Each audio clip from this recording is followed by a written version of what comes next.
El profesor,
Thank you so much for joining us. This is LPR.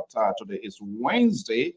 Tonight's program going to be in two segments. The first editions, one of the organizations in the diaspora will be hosting a major convention in Phoenix, Arizona. The program committee members, they will introduce themselves. They will be joining us right here from different states, right here in the ocean state of Rhode Island and neighboring Canada.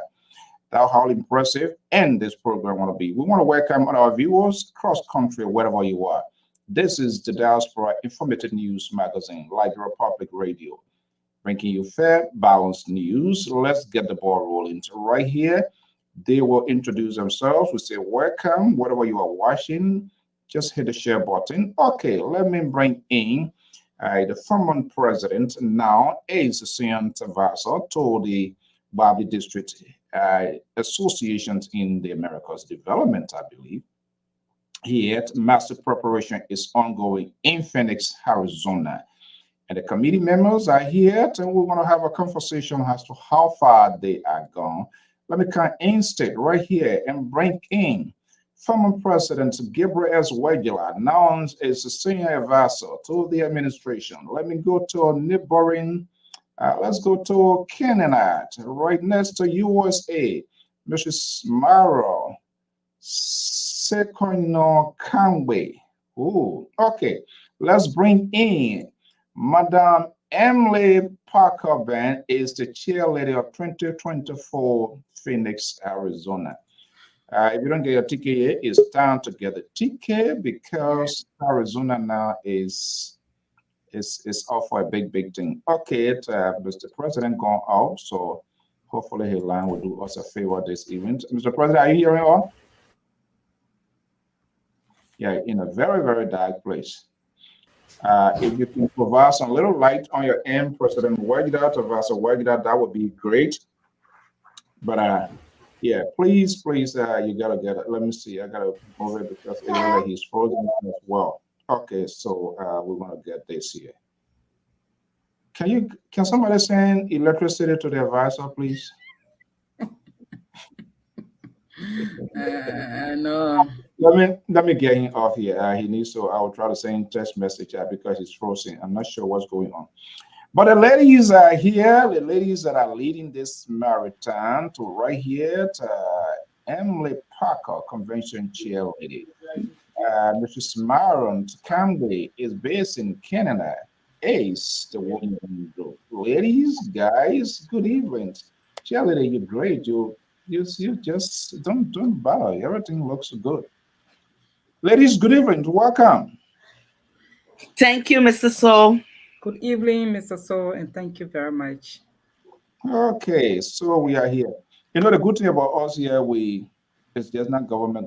We try to come down to try to discuss our community because at the end of the day, some of you will be great leaders and the practice start from the grassroots.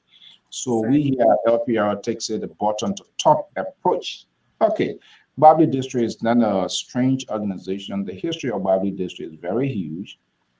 As far as from back during the war, there was a big intervention and a lot of people are here. But we are hearing there's a massive preparations. Citizens of Kparblee districts in the US and other parts of the world are expected to converge on the homeland of the late Senator John McCain. So let me start with cheerleading, Mrs. Parker.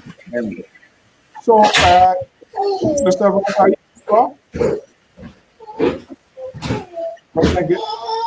Are you here now? So anybody who's here, baby, in the background, you give them vocals, start crying, and baby, let them find somewhere here. We're here for serious business. Mr. President, we are not hearing you.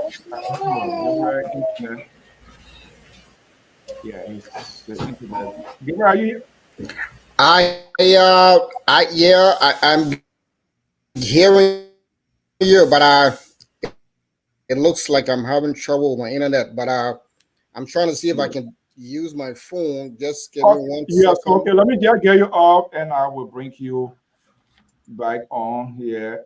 Okay, let me start with the ladies.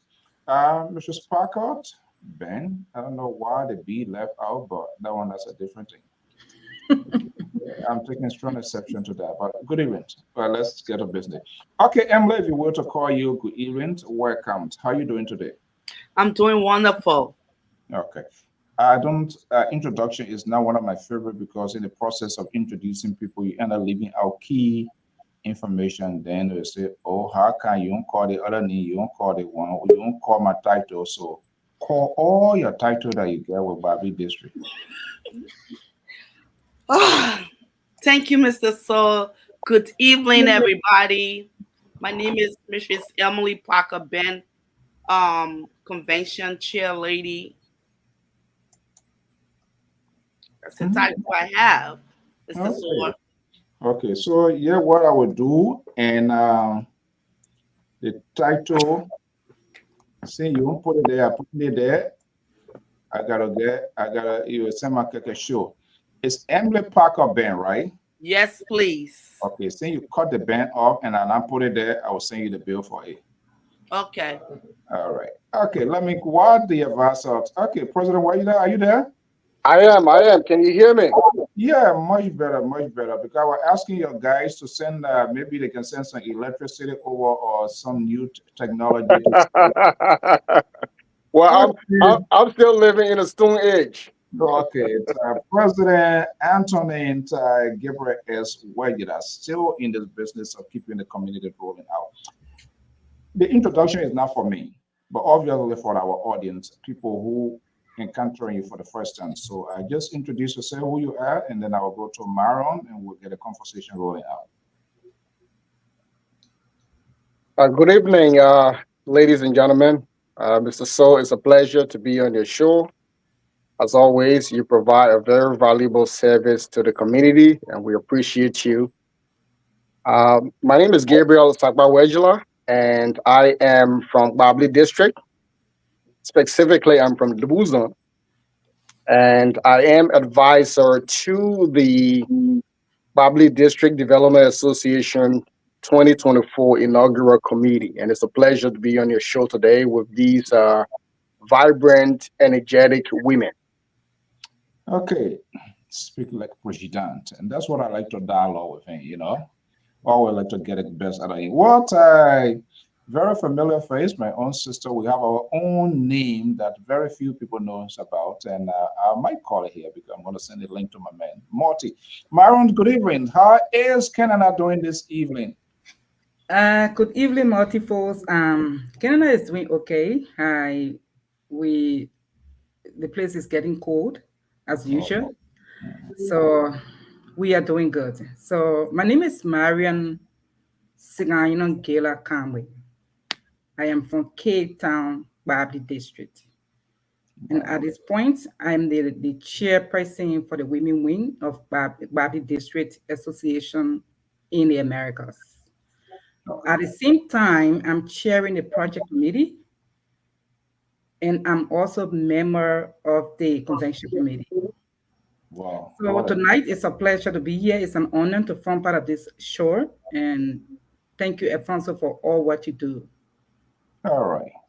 Good to have you. I hope this is not going to be the last time. I will always love to have you here. We always like to give, like, you know, the women more or less, give President Wajda, don't get jealous. The women are more like they are the one that are moving mountains nowadays. They can push the button. So we, the men, will follow too much of trouble, power. So the ladies are stepping up. But Maron and Mrs. Campbell, good to have you here, and I hope this is not going to be the first time.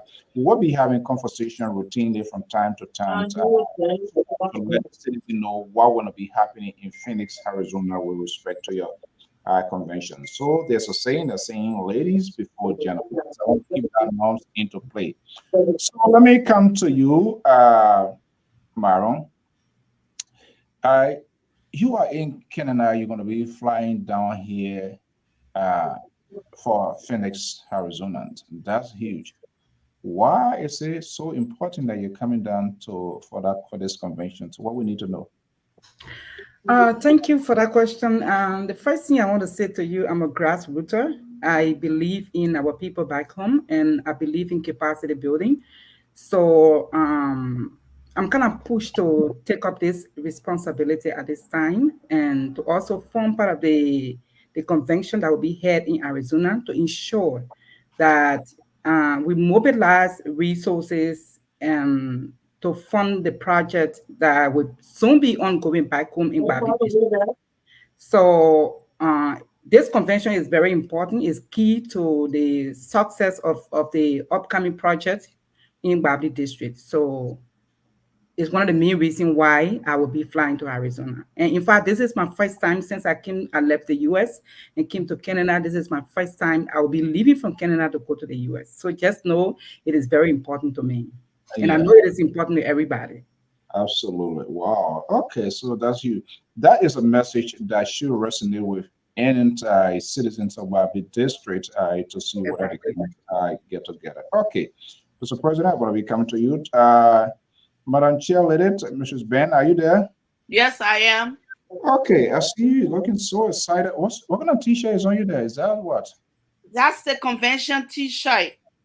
What? It's out. The T-shirt is out. Oh, that's 2024 National Convention in Arizona. oh Happy wow. District Association. Okay, that's good. Okay, now you get a t-shirt that illustrates also exactly the momentum is already building. Oh, Okay, yeah. you are the chairleader. Tell us a little bit the importance of this convention. Why citizens of Bobby District, other places, Canada, Europe, Australia, why should they attend this convention? Thank you, Mr. So. This convention is very, very important to the Kparblee District citizen. First of all, good evening to all my Kparblee District citizens all over the world. The purpose of this convention is to unify, really to unify our Kparblee District citizens. And like Mrs. Campbell have said, it's also to raise funds for our upcoming project that we are going to undertake in Kparblee District. I think we talk about this. I have spoken about this very project during the inaugural program. Um, we are in America. We are privileged. Up to now, this is 2024, and it's very, very saddening that our children that are based in Kparblee District are still going in bushes and stuff to use the latrine, like people would say. So this current president that we have right now, he is undertaking a major, major project that is very important to the Kparblee District citizens. We have our chairperson for the project committee. Um, the project is going to be undertaken by the president or the national body. We're going to be building water system. Don't worry, hold on. We're gonna come to this thing here. We're not roller skating here. They're not 10 speed and brown sugar. We're not running. You want money from the people, you gotta tell us why you need that money. Manager, trust me, we're gonna come to you. We're just brushing it off. Okay, Okay. let me bring in someone that I really was privileged to work with when he was serving as a president of this very organization, and now at the time with Boston District. But we had a good working relationship. Unfortunately, there are no plan now for his retirement. And from president, he's now the advisor. He's still giving back in so much numerous ways. President, where you at? We want to call you. I want to say thank you. This thing here, it takes people of commitment, passion to do what you are doing. You know, you could wash your hand, I play my part, let them do their own thing here, but that's not the case. You still get yourself going.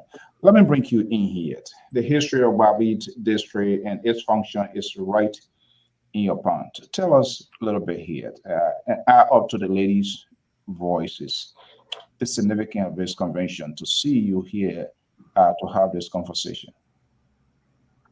Thank you, President. So, again, thank you for having us on.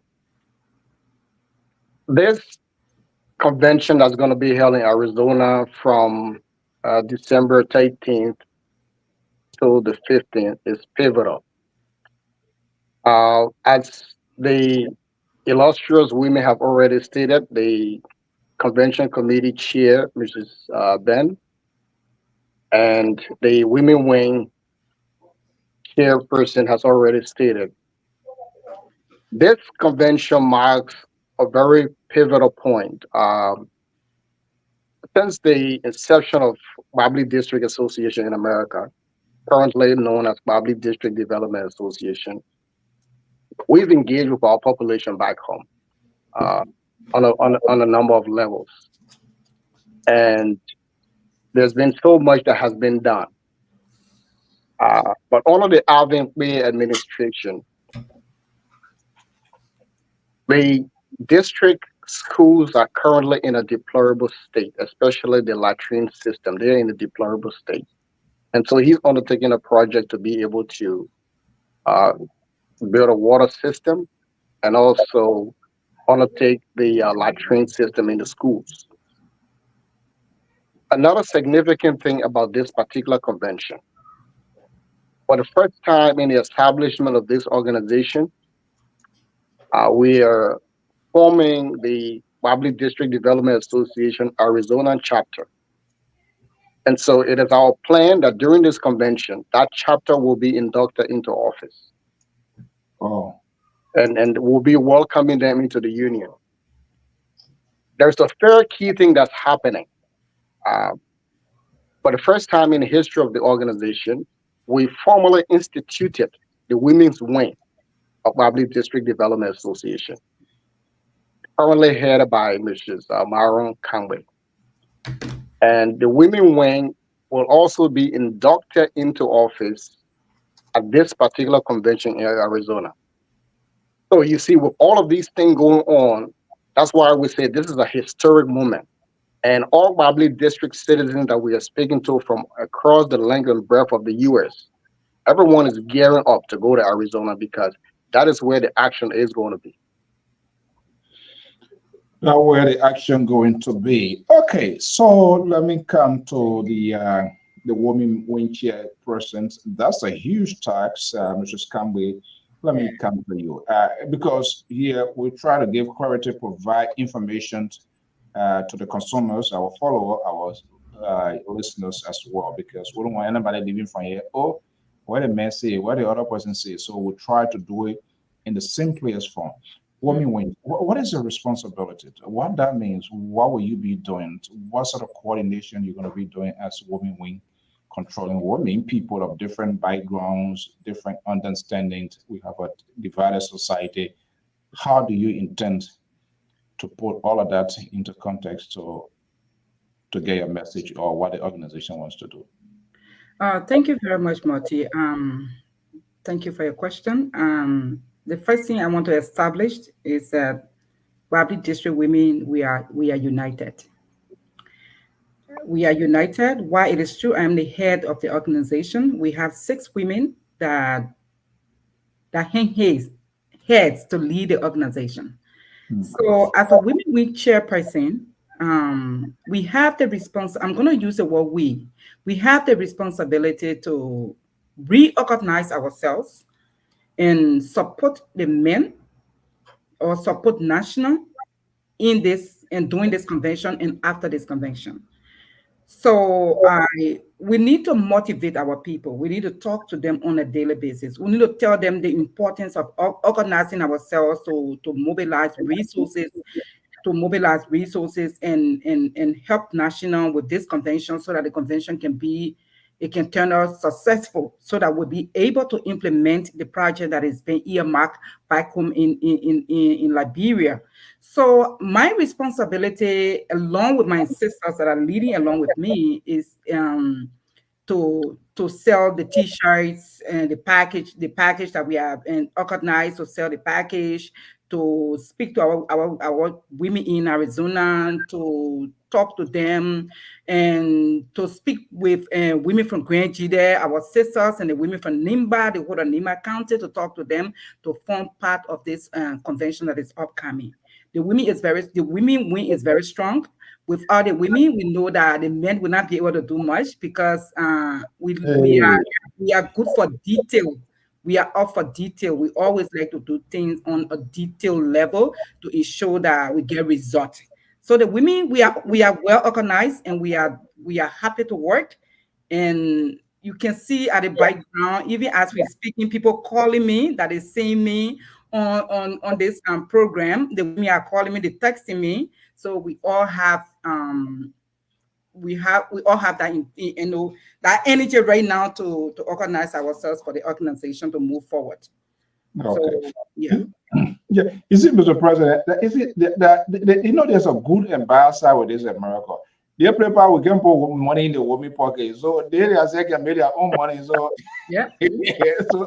so yeah, we are limited to doing certain. Yeah, but that's great. Let me bring in the chair lady, Madam Chair Lady, Mrs. Bent, if you will. Let's talk to what is the preparation so far with respect to Arizona as somebody that from Kparblee District, and I'm quite sure this invitation is going out to all Liberians, non-Liberian, friends of Liberian, people who believes in people doing something here. So we're not going to have it limited to only folks from the district. But what you want your base, you want your base, your people to be ahead of us here. Someone listening to you from Kparblee district in the USA, other places here, what do you really want them to grab as a citizen of Kparblee district? Some of them are scratching my head. Maybe I will go, I will not go. What can you tell them to have that sort of mind change? Thank you, Mr. So.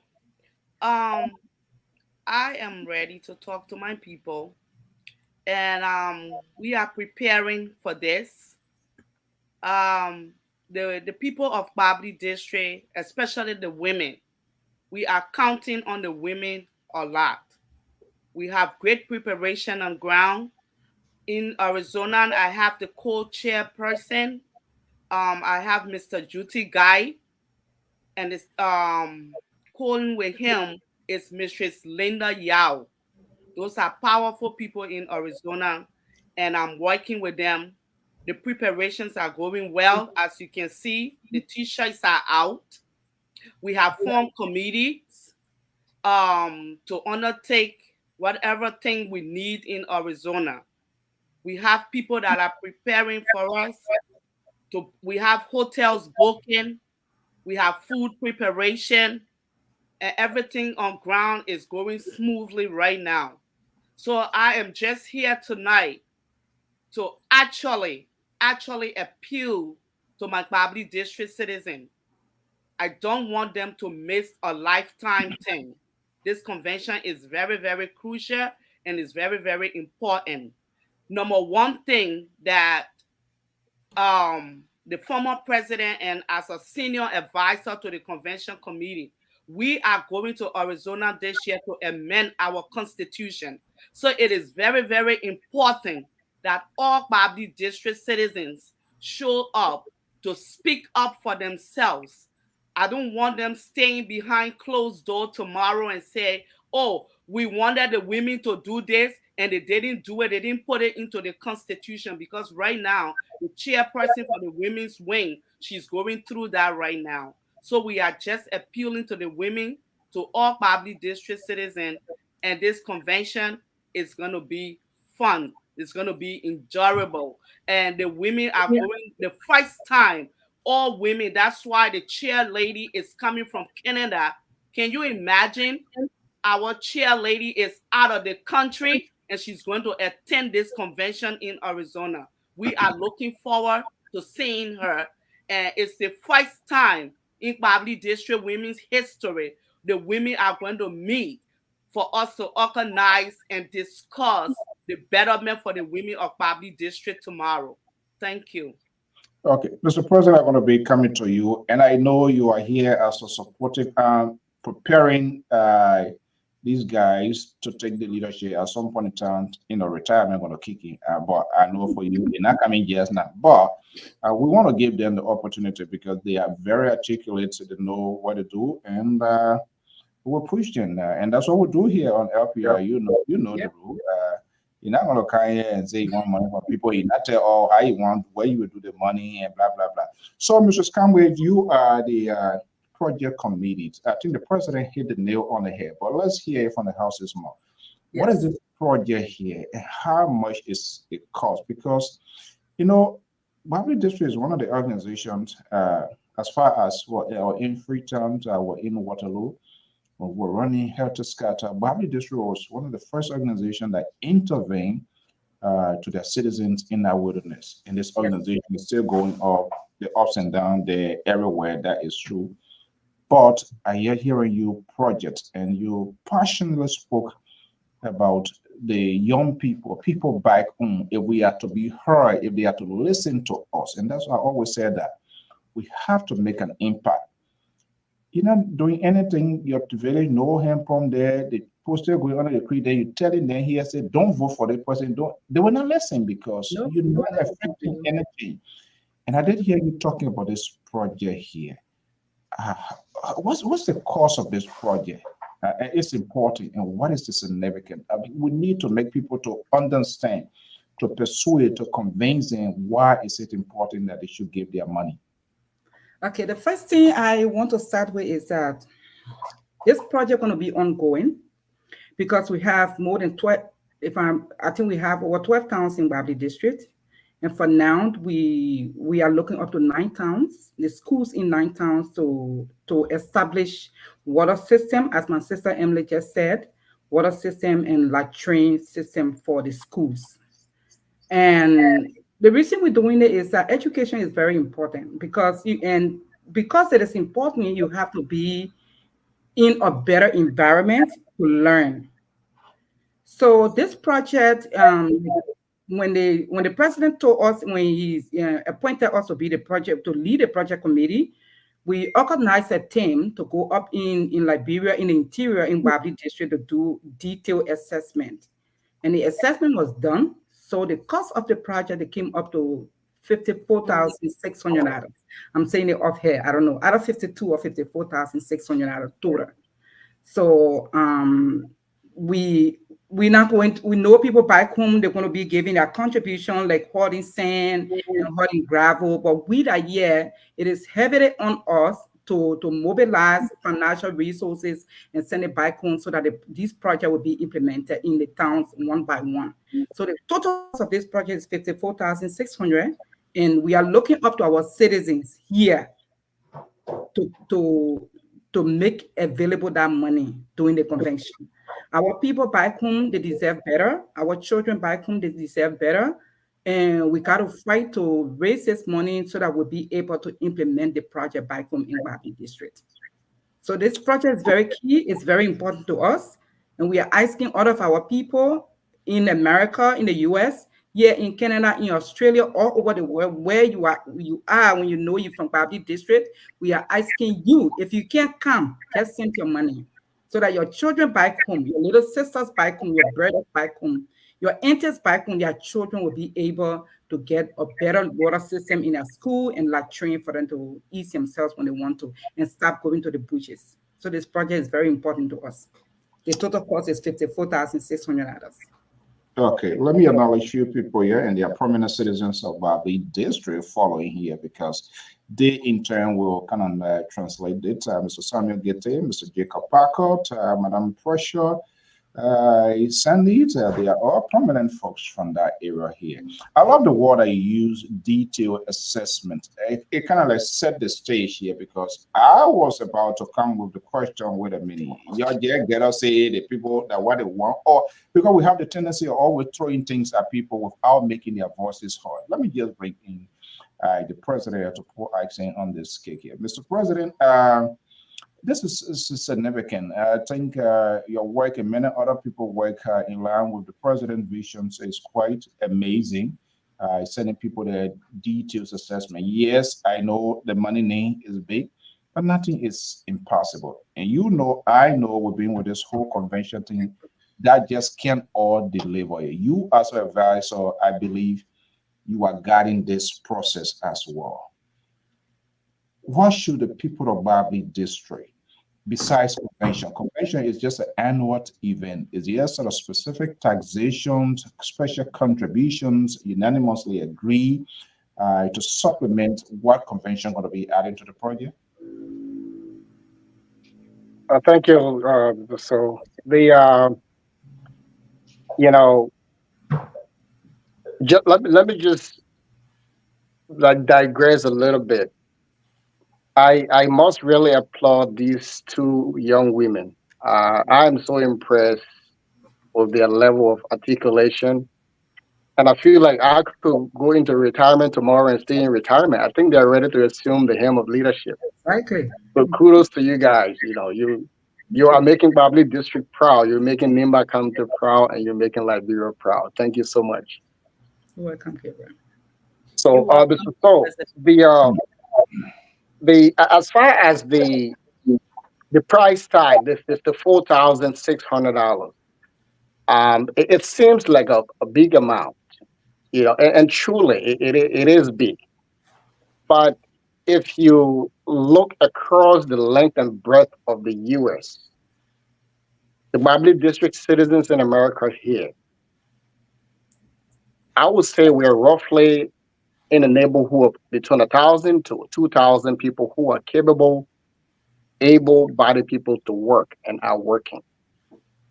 And if that amount was distributed, where each person was to make a contribution of just say $50, we will be able to accomplish our task, in no time at all. But having said that, we know that it might take some convincing to bring some people on board. And so the current administration, under the leadership of President Alvin G. Kparblee, also has plans to write grant proposals, because KDDA is a 501c3 organization. And so it is our plan to write grant proposals. But you, Mr. Soul, know very well, as I do, that when you write grant proposal, you submit it to various organizations, and you don't control their time frame. They could take 6 months before they get to you. They could take a year before they get to you, and we don't have that amount of time. Now, one of the things that I always tell our people is, I remember back home, before this resettlement thing came, right?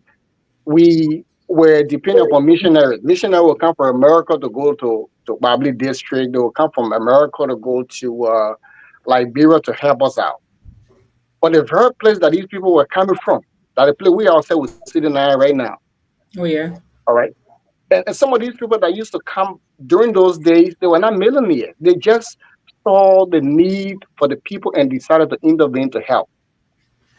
So now that we are already here, right, I would say that responsibility that we put on a white man, it is about time that we assume that responsibility.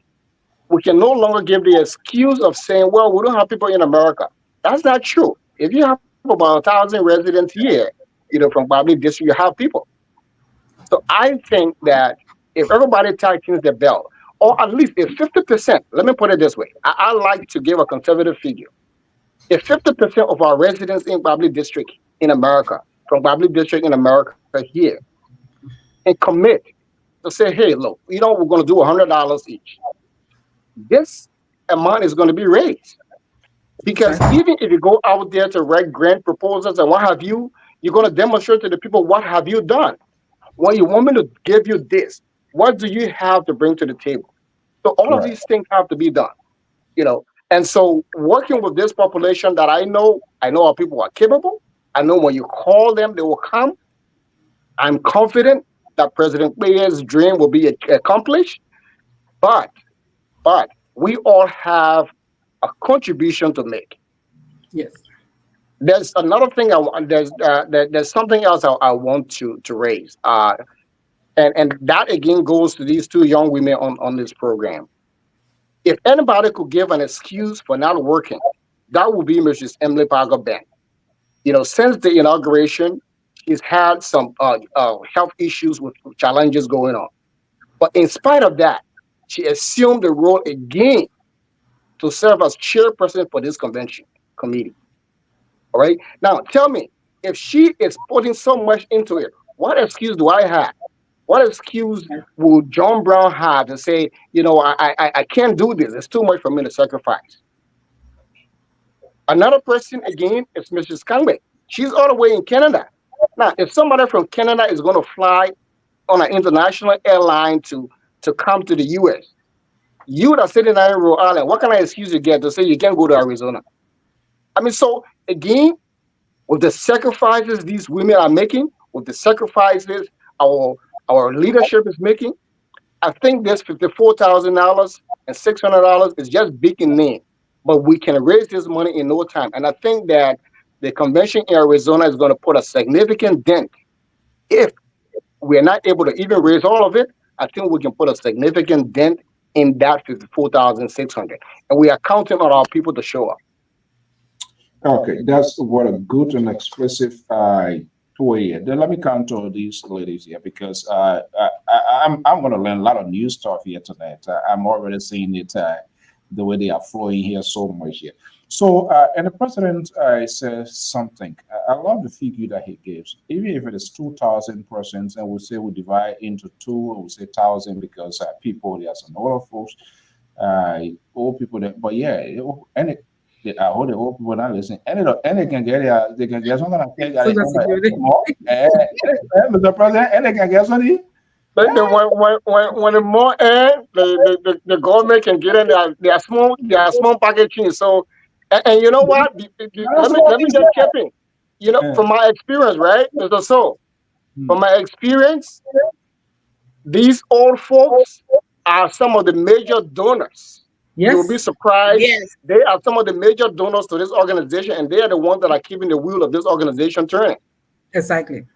Exactly. Yeah, Yes. Yeah.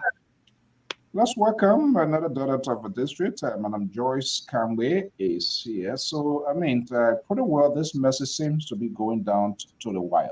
So, let's do this here. Let's hear you. Because the project, that's the ultimate goal.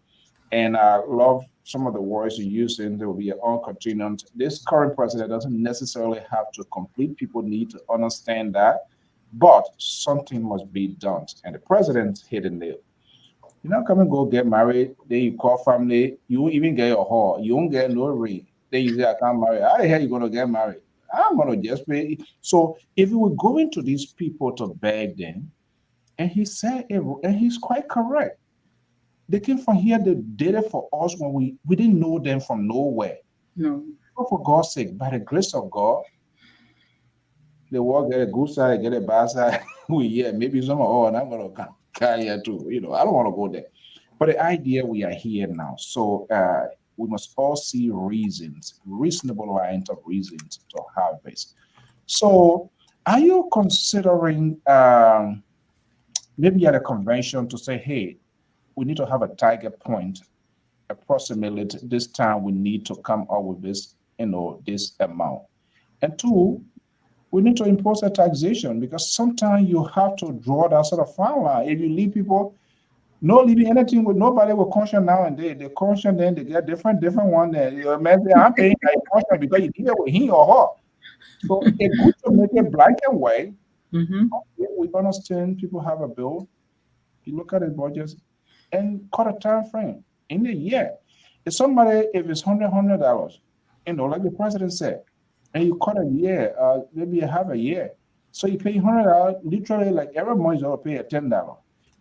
Our people too, they can give. The transparency is another component of it. Because when people pay their money and they can't get the result and they can't get the feedback and you can't tell them how things is being done, then the developer say, finger do it, not one okay. So are there plans? People go into this convention. Yes, they're going to have a fun time, but they need to make a provision to get this project work. What do you have in mind to convince these people to tell them, yes, we need $100, we need $50, we need $75 besides your convention fee because we need to have this work? Are you? Yes, you can respond. Okay. Thank you, Marty. We actually do not want to breach the constitution of our district. In our constitution, we don't have something like convention tax to tax people for convention. But notwithstanding, we are putting plans in place to see how we can motivate people during the convention or at the convention to pay certain money. Like I trust my women. I trust our Kparblee district women. If I don't trust the men, I trust the women. If the women, yes, I'm sorry to say this. The women. Yeah, we sorry, person, but we gotta say the truth here today. The women, if our Marion stand up at a convention and say Kparblee district women, oh yeah, can we raise $1,000 right now or $1,200 right now? I know they will never want me to be disgraced. They will raise that money. I know the people I'm talking about. Just look at my Annie Tabasi in Rhode Island. Stop when we're getting ready for meeting. That old lady, she would take a phone call, make phone call, take a telephone and call people from all over the US. All the meeting time. And she always said this to us, even if I don't go, I will pay my money. And you woman, you sit there, you are capable, you're working in the nursing home, you are a nurse, you are CNA, you working, you doing 2-3 jobs. If my Annie to pay and my sister Annie work that, we pay $100, $200 as your own contribution. You want to tell me you will sit there, you will not pay something as a woman? I know Kparblee District women, we will make it. We will prove ourselves to that convention. And that's why we're telling the men that when we get there, big things will happen. So although we don't have a specific amount to say, oh, this is across the board for Kparblee District citizens to pay, but when we get there, we will cross the river. And I trust my women. I know Emily know what I'm talking about. Joyce Campbell know what I'm talking about. The Queen knows what I'm talking about. Frances Shaw know what I'm talking about. Ophelia Spy know what I'm talking about. Yes, we can make it, and we'll raise that money. Trust me.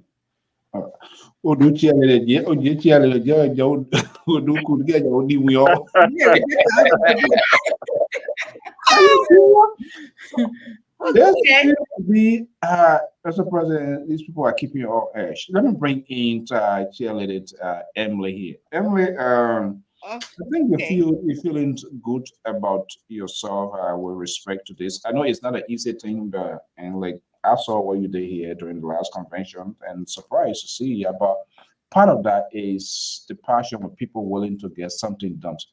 We shouldn't just complain, and we can't find solutions to those complaints, and that's exactly what you are doing. I know the chair lady, the woman when here said there's no taxation, but how much to pay for somebody? You guys get a hall, Kparblee District get a free hall in Arizona? No. Oh, I thought you're not build 1 billion there and that people gonna go there free. So I mean, yeah, everything it comes with a cost, and that's what we need to make our people to understand. So how much someone who is considering going now, they need to have in the back of their mind, they're not free, the hall is not a free hall, that it's a business place. People, they rent it out, you go, you have a function, you want to have function, you pay for it. So we need to tell people now so that they would know that we're going, the amount that they need to pay for or contributions to their own organization. The president is good. The president of Granadian Association is listening. They are huge Granadians in Arizona, nearly all of the organizations, the Liberian community, and all of that. So let me ask you this question: how much is the donation in terms of get intake to the convention, and are you doing everything possibly you can to communicate with all of the organizations, different organizations, non-Kparblee district organizations, to also attend your function? Because this is, you want to rally it as best support you can. Is that in the making? Are you having this conversation now? Yes, we are. Thank you, Mr. Soul. Yes, they are all in the making, and my people on ground are working very hard. Before I go into that, I will just speak a little bit on what Mrs. Conway have said. Yes, indeed, we have powerful women in Kparblee District, all from Kparblee District. As Kparblee District women right now, we are raising funds for this project also, which is which I did not put into my budget. The women are doing hair ties. So it's one way that they are helping to raise funds for this particular project that is coming up. If Kparblee District women are listening to me, friends of Kparblee District women citizens, we have hair ties for sale to raise funds. The hair tie is $40 for one. The hair tie comes already made, so you don't even have to run to any Nigerian person to tie your head. It's you just take it and set on your head. Set it on your head, and it's exactly. The cost is $40. And Kparblee District women, friends of Kparblee District, if you are interested in the hair tie, even if you are going or if you are not going and you want to support us as friends of Kparblee District women, you can still purchase this hair tie because you can use it with your material to go out later on. You don't have to attend the convention. Like I said, the price is $40. We are working on ground. We have this time around, we are doing something different. The last time during the inaugural Kparblee District citizens, you people are listening, and we did things that have not been done in Kparblee District organization history. We did pre-sales, and it continues this time around. Yeah. What is the let's break it down here. You're speaking BB English here now. Somebody who is it, what is the pre-sale? What are you having for pre-sale? I'm getting there, sir. Okay. Thank you. We are doing pre-sale, and the pre-sale, we are selling the t-shirts ahead of time. This time around, we are doing packages. We are doing a package. So every Kparblee District citizen, if you are citizen of Kparblee District, it's not a force. We are not making you toe. We are appealing to all Kparblee District citizens because we have a huge project ahead of us. So as a convention committee, on behalf of the national leadership, the women's wing, we are appealing to all Kparblee District citizens to support this cause. We have a package, and the package is $100 for all Kparblee District citizens, whether you attend the convention or not. Again, and I will repeat, it is not compulsory that Kparblee District citizens purchase this package, but we are appealing to all our citizens from Kparblee District. The package is $100. What included in the package? We have the first, we have the admission tickets. It's included in the package.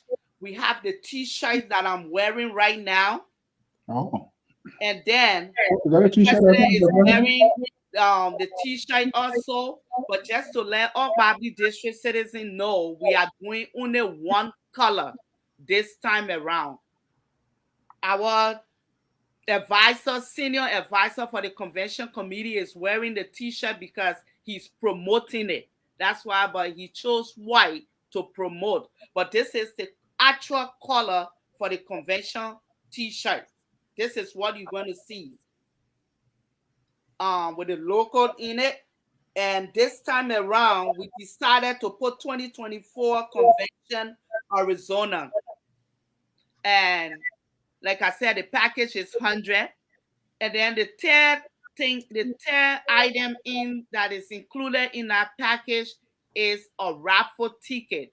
If every Kparblee District citizen, friends that were part of the inaugural in March, we did a raffle ticket. Only then we sold it separate. But this time around, the raffle ticket is included into the package. And the raffle ticket, the prices on our raffle ticket, we have the first prize, which is a Coach bag. All the women here, Coach bag is included at worth $700. And that Coach bag was donated by our First Lady, Mrs. Ware, Mrs. Famenta Ware. She donated our pocketbook, and it worth $700. The second prize, we have a $50 gas card. The third prize, we have a $40 Walmart gift card. And the last prize, we have a 50-pound bag of rice. So that's also included. And friends of Kparblee District citizens that are based in Arizona or all over America or all over the world, if you want to attend our convention, the admission ticket is $25 for outsider, non-Kparblee district citizens. You will be paying $25 for your admission ticket to enter. And excuse me. So those are things that we have already put into perspective, and we are appealing to people. The convention Friday night will be arriving. We have a meet and greet on Friday. Everything will be posted soon for locations and venues. Saturday morning we have our business section. Saturday night is the inaugural ball. Sunday afternoon is the cookout. And Monday morning, we are going to disperse. Wow. So we are inviting everybody in Arizona. If you are listening to me, whether Grandidians, Nevadians, people from Lpr, this is the first time that Kparblee District will be taking their convention in Arizona. So we are appealing to everybody to please come and support Kparblee District for a good cause. Thank you. I hope I was able to. You see, you're not doing me good. Oh. Why? I'm you sorry. Right there, you did everything. Yeah, pay for the promo, everything. You get a president. You know you're a former president. Must say a former president. You get in t-shirt. You're not giving t-shirt. Who's supposed to be the real promo? So where I get my own t-shirt, lady? Oh, sure, you will get a t-shirt. I'll make sure. No, Mr. So. Mr. So. This is not your own. Yeah. Mr. So. You know, crime man say, well, I'm Bob Gilly jet. Like I'm lying. I'm letting a t-shirt. There you go. Is it? Yeah. Oh, that draft may be far. If I do, I'm gonna get it. So, when you see P doing that pack and I break your teeth, that enough food can eat. So now I get. Thank you, Chair Lady. I got t-shirt now. And I'll be wearing that t-shirt. We'll be talking about let me just go over one more thing. You people should come because this convention gonna be hot. We have the DJ, Mr. Lawrence Gia. He's gonna be on top of everything. So we're gonna keep you people on your feet. This convention, I'm telling you, nobody should miss it. I'm expecting to see you there, Mr. Soul, and I'll be looking forward to that. Okay. When we get to the bridge, we'll see what I river there or we'll walk by it. No, on a serious note. So on a serious note, before I go to the advisor, this 100 hours, that's the entire convention package, the whatever 2-3 days, correct? With the t-shirt, all those things. Is that 100 hours, everything embedded into it? Yes. Oh, that's a reasonable deal. That's a good deal. So let it care your own baby. All the executive, all the big people, everybody feeling paying for their package and thing. Not yet. A significant portion of them are already placed their pre-orders with the chair lady. With it, thank you. I was just about to say that. Because of that. Mr. I'm sorry, Mr. Soul. Let me just touch this so that they can all the leadership. Their package is $125. Everyone that is in leadership, their package is $125. And pretty much I have everyone, like the board members, I already have them place their orders for their t-shirts. I mean, we are on the ball. We are on the road. Things are going fine. So we're asking people to start placing their orders now for the t-shirts. I need people's sizes. I need your size, because even though you're going to be paying for your package, if you have your $100 now, the package is being put together, but in order for you to get your full package, I need your t-shirt size. I cannot just assume your size. So I'm asking everybody to please place their order. You can call me, Mrs. Ben.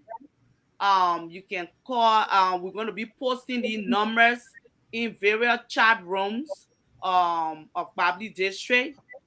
So you will be able to, you will get our phone numbers to call and place your order with us. Okay. Thank Let me you. break, all right. Let me break in the advisor, and then I'll go back to just Conway. This seems to be well planned, well organized, coordinated flow of information, and we will do the best we can.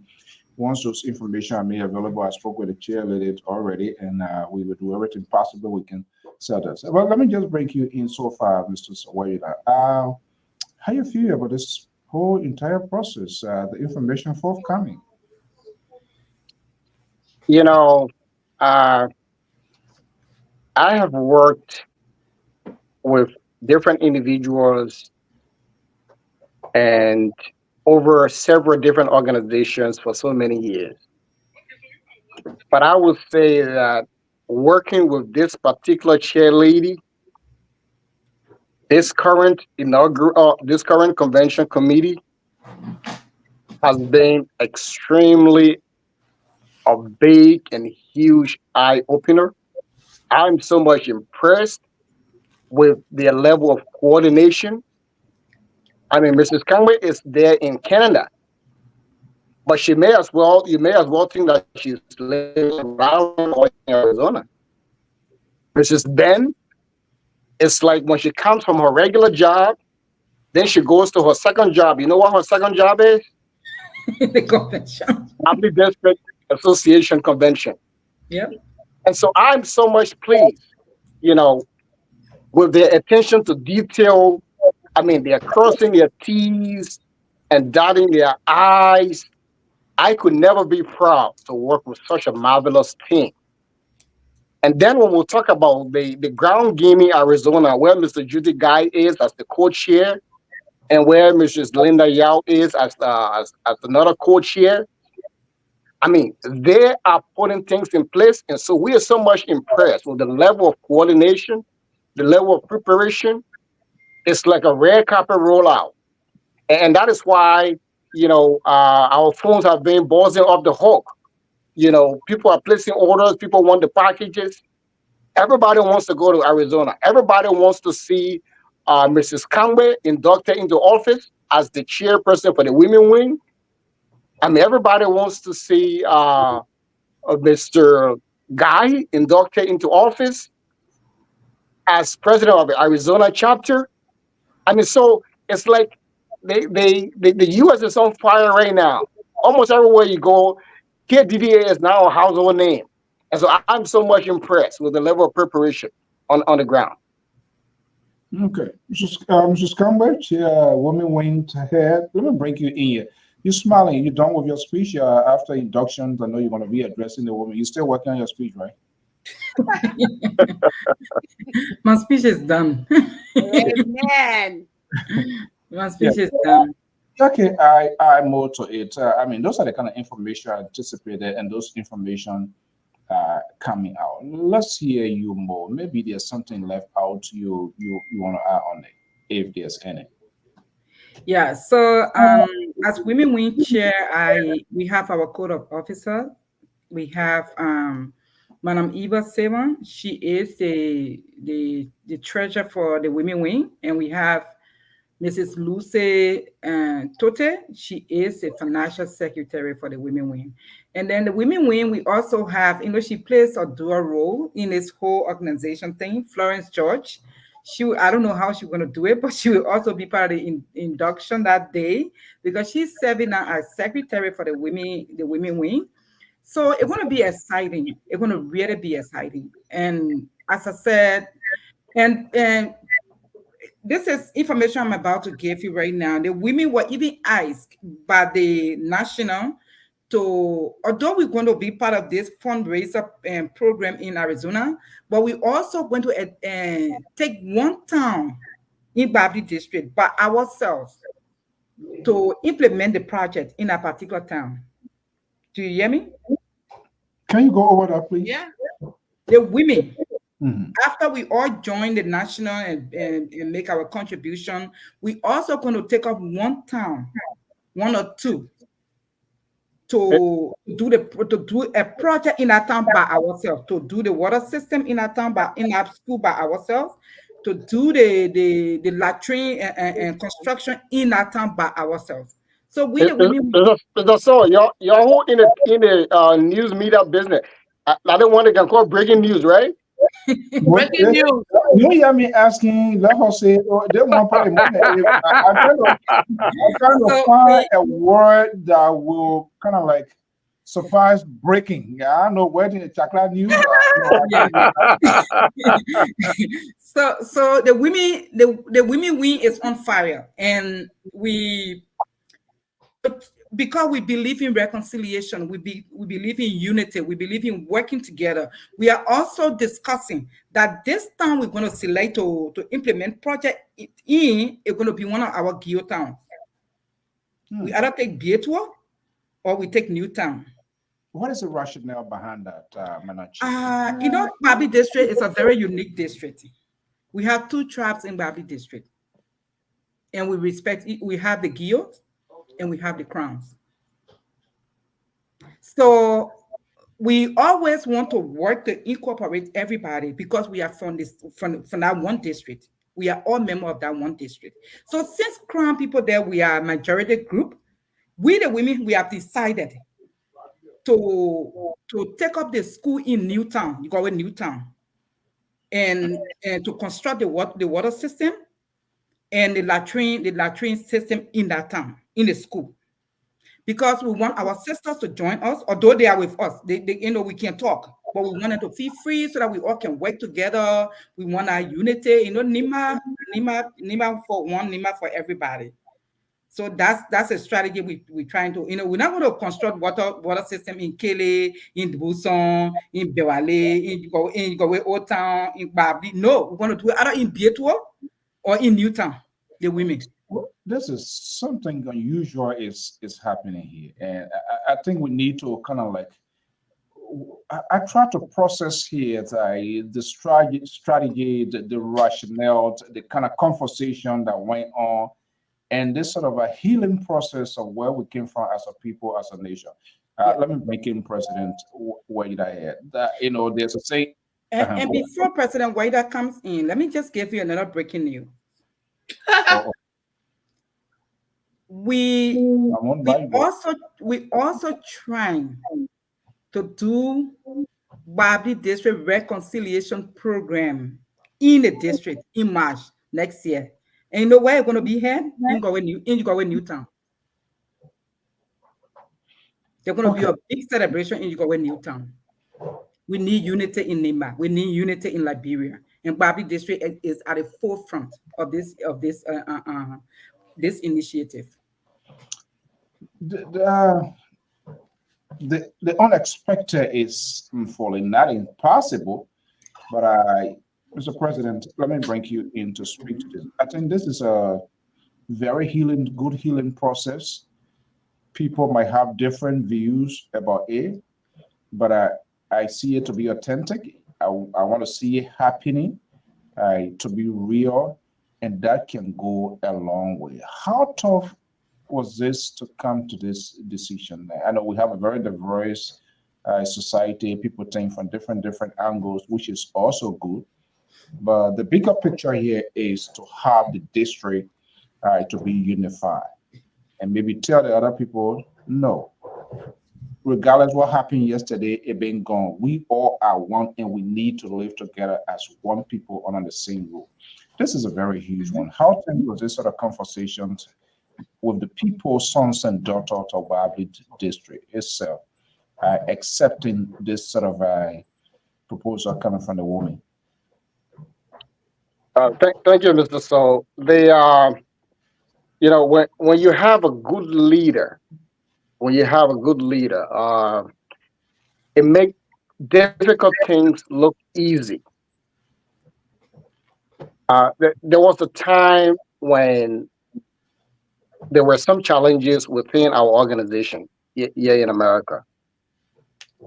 And during that time, one of the peace brokers was Mr. Alvin G. B.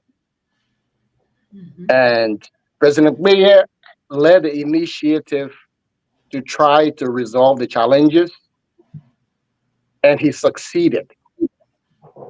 Now, the white Yes. men say charity begins at home and ends abroad. Yep. So President Mayer did this at a time when he wasn't president, right? Yep. And now he's president. So he's a peace-loving person. He's someone who reaches out. In fact, sometimes I wonder whether he even gets angry, I know. you know. And so when you have such a leader who's kind-hearted, it's easy to do. Now, as a trained mediator, one of the things you do in crisis resolution, you would go ahead and approach the other side, even if that side is belligerent, even if that side appears to be hostile. But once you extend that olive branch, most reasonable people will come to the table to talk. And so that is the approach that President Weir is taking here.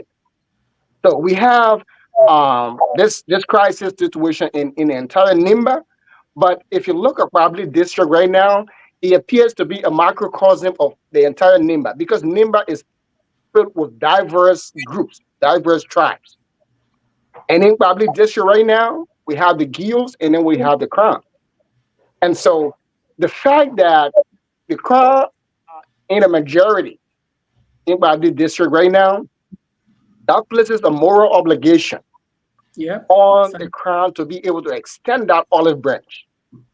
And so with this approach that Mrs. Conway just described, reaching out to our brothers and sisters, it shows our clear heart.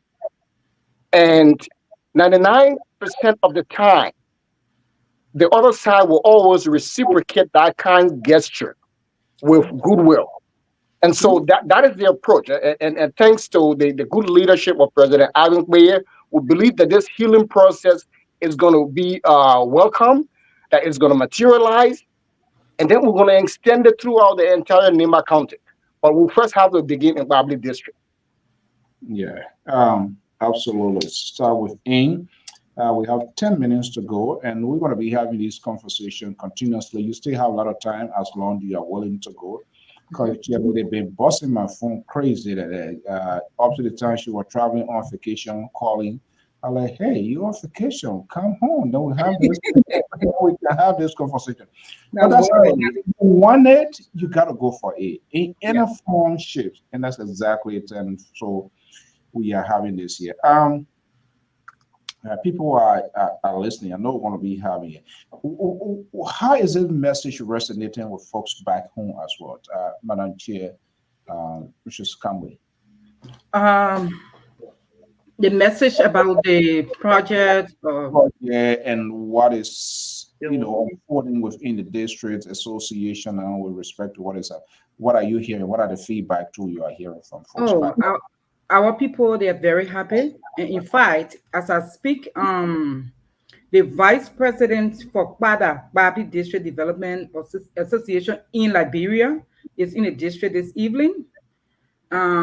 She also gone there to speak to the women. I'm busy on the women, I'm sorry. She gone there to talk to the women and to also mobilize. And because let me just say a little bit about the project. When you want to implement projects, everybody has responsibility. The community dwellers, they have their own responsibility as well as the donors. Right now, we're serving as donors.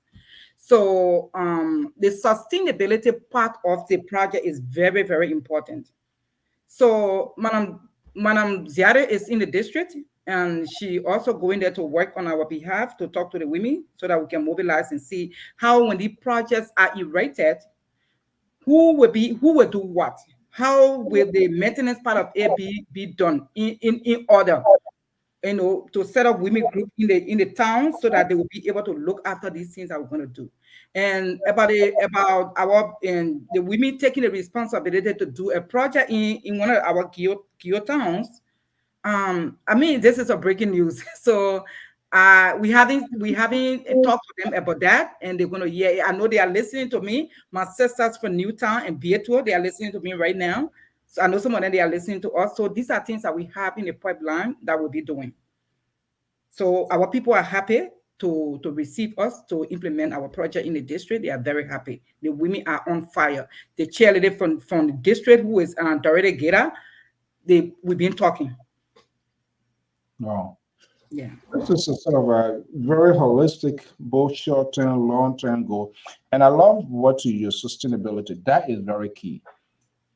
And that's what is lacking in our national sayings and everywhere. We just take the hurry thing, we want to do it, and we are not thinking how it will be sustained. We just only think about ourselves. Okay, let me get big, I will get it in. That's not all today. People put in time, energy, and resources, but how the maintenance, that is very, very, very much strategic. Mrs. Ben.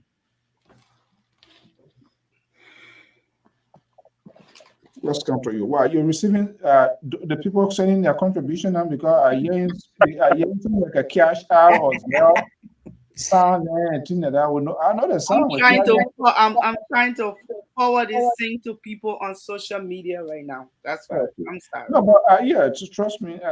Most of our folks are seeing a lot of names are recognized yet, and they're going to get it on Facebook. They're going to get it on YouTube. We will continue to have these conversations until something. And we are willing, if it meets your committee, you want to do a fundraiser. Let me tell you the strategy of people that when they give, whether it's small or big, they want the world to know. Oh, yeah. Put out tell them we're going to have a fundraiser about this whole project here on LPR. We'll start placarding their picture here. The one that's going to pay 100, they add over, they pay 150, they pay. Everybody ready. Yeah, nobody want, because they want to pay, or want to pay, let go public. They say, oh, don't tell me, don't tell. In reality, they don't want it to, because when Joyce sent her 150 down, we just design her picture. By the time we put it all, boom.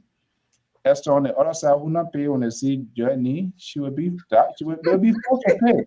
So we know how to get this in your water behind off camera.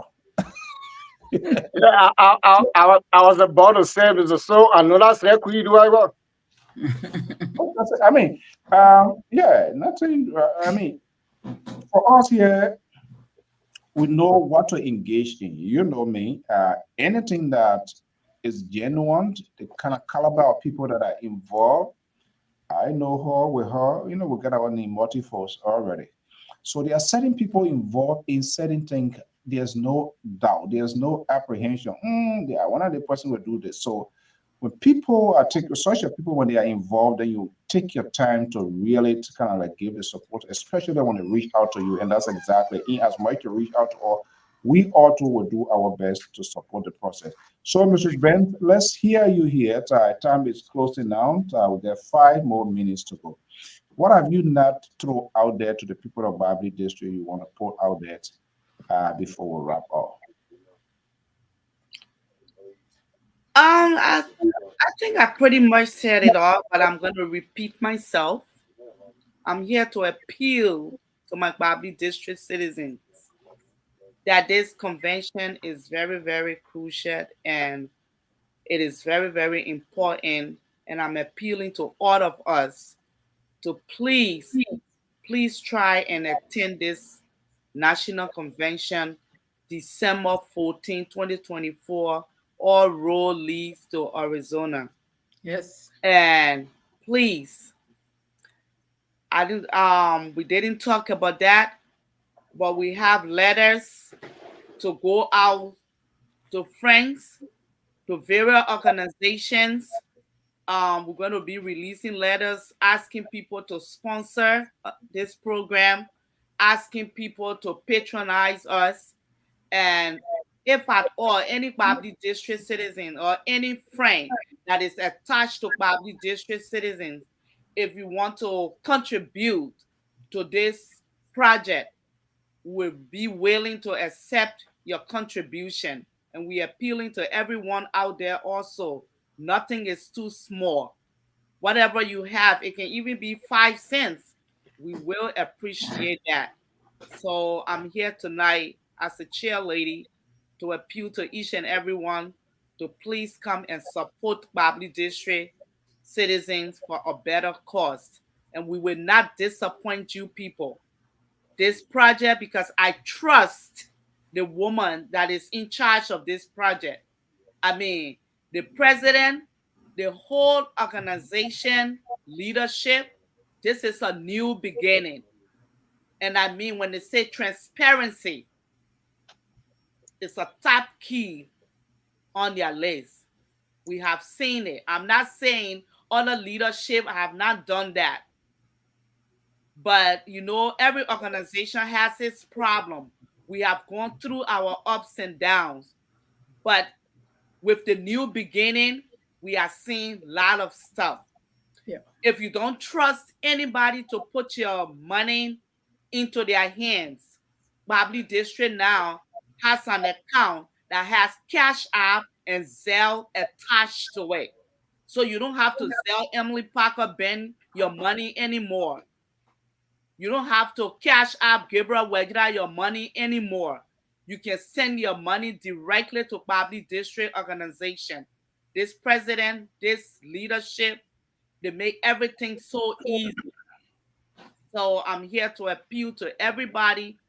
It should not be your worry whether if I give my money or all the other organizations, they take people money and you don't know what to do with the money. We hear that a lot in our Liberian community. But I can assure you, with Mr. Quay's administration, I was out of Kparblee District spotlight for about 6 years. I believe in this man. I know he can do what he said he can do. Yes. And I know he will do it. And with the help of Kparblee District citizens and friends and family, we will make it. Thank you, Mr. So. Wow. Let's welcome, I believe she once served as a former vice president, Blisson. Or she's she served as former vice president or something. Yes. She served as former vice president of UNICO, and then she served as president of the Kparblee District Association North Atlantic chapter. Okay, so we want to welcome her because I remember that very well to Madame Tophelia Svai. So it looked like the cheerleader locking down this whole thing here. No,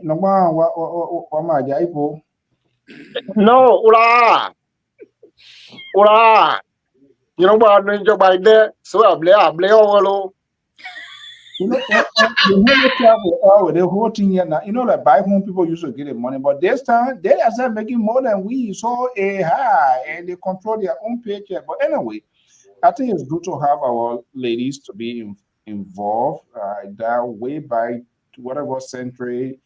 Just only putting food on the table, go cook, go for wood. No way. You can't. You on your own. No, they're not gonna listen to you. Yeah. So oh yeah. Oh my God. America there. I drink, so you tell me to come go tell Margaret where is a different land. That different land, we don't know we can do it. But look, on a serious note, before the cheerleader woman wing and then Mr. President to wrap out, I think it's a very good initiative. We here at LPR, if you reach out to us, we have the conversation. They will make an effort, and I think she did an extraordinary job by going extra mile. I have one overnight. Say, Mr. So we having a program, this and that. It did not just talk because I can't sit down here to at all. I got to drink, right? I just saw some kind of funny sound coming on the camera. I said, oh, that's serious thing, But the thing about it here is we all must play our part, and we are really here on this network. We'll talk to her to do everything possible we can to support any Liberian organization for that matter. You have to reach out. You need help, you gotta help. I mean, now we are having these conversations. It's on Facebook, it's on YouTube. You're gonna be there for the life of the loan. Your job is to make your case, and that's exactly what they are doing. They are talking it. Those who are the recipient, if they don't do their part, the burden is on them. At least the women, they have unveil what they want to do for their community. Mrs. Kparblee, I want to thank you. So proud of you. I'm messing in the theater today. You're not sleeping in that boy. I watch him my home. Where am I? Jesus Christ. Oh, Yeah. But on a serious note, I think you and the group brought a lot on the table. The women that are listening, and it's okay to have an organization or for other people to say, I will wait. Let me see what's going to happen.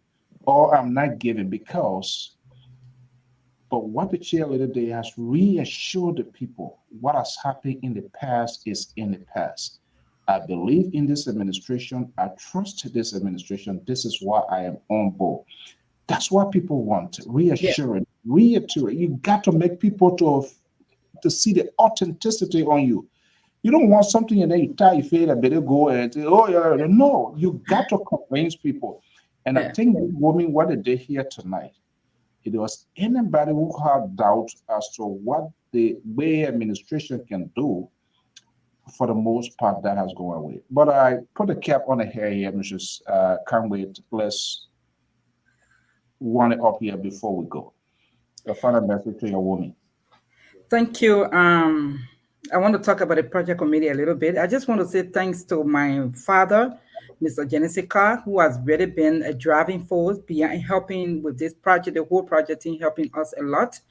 And we are on course. And I really want to talk to the women. I know the women are listening to me. The women are listening to me.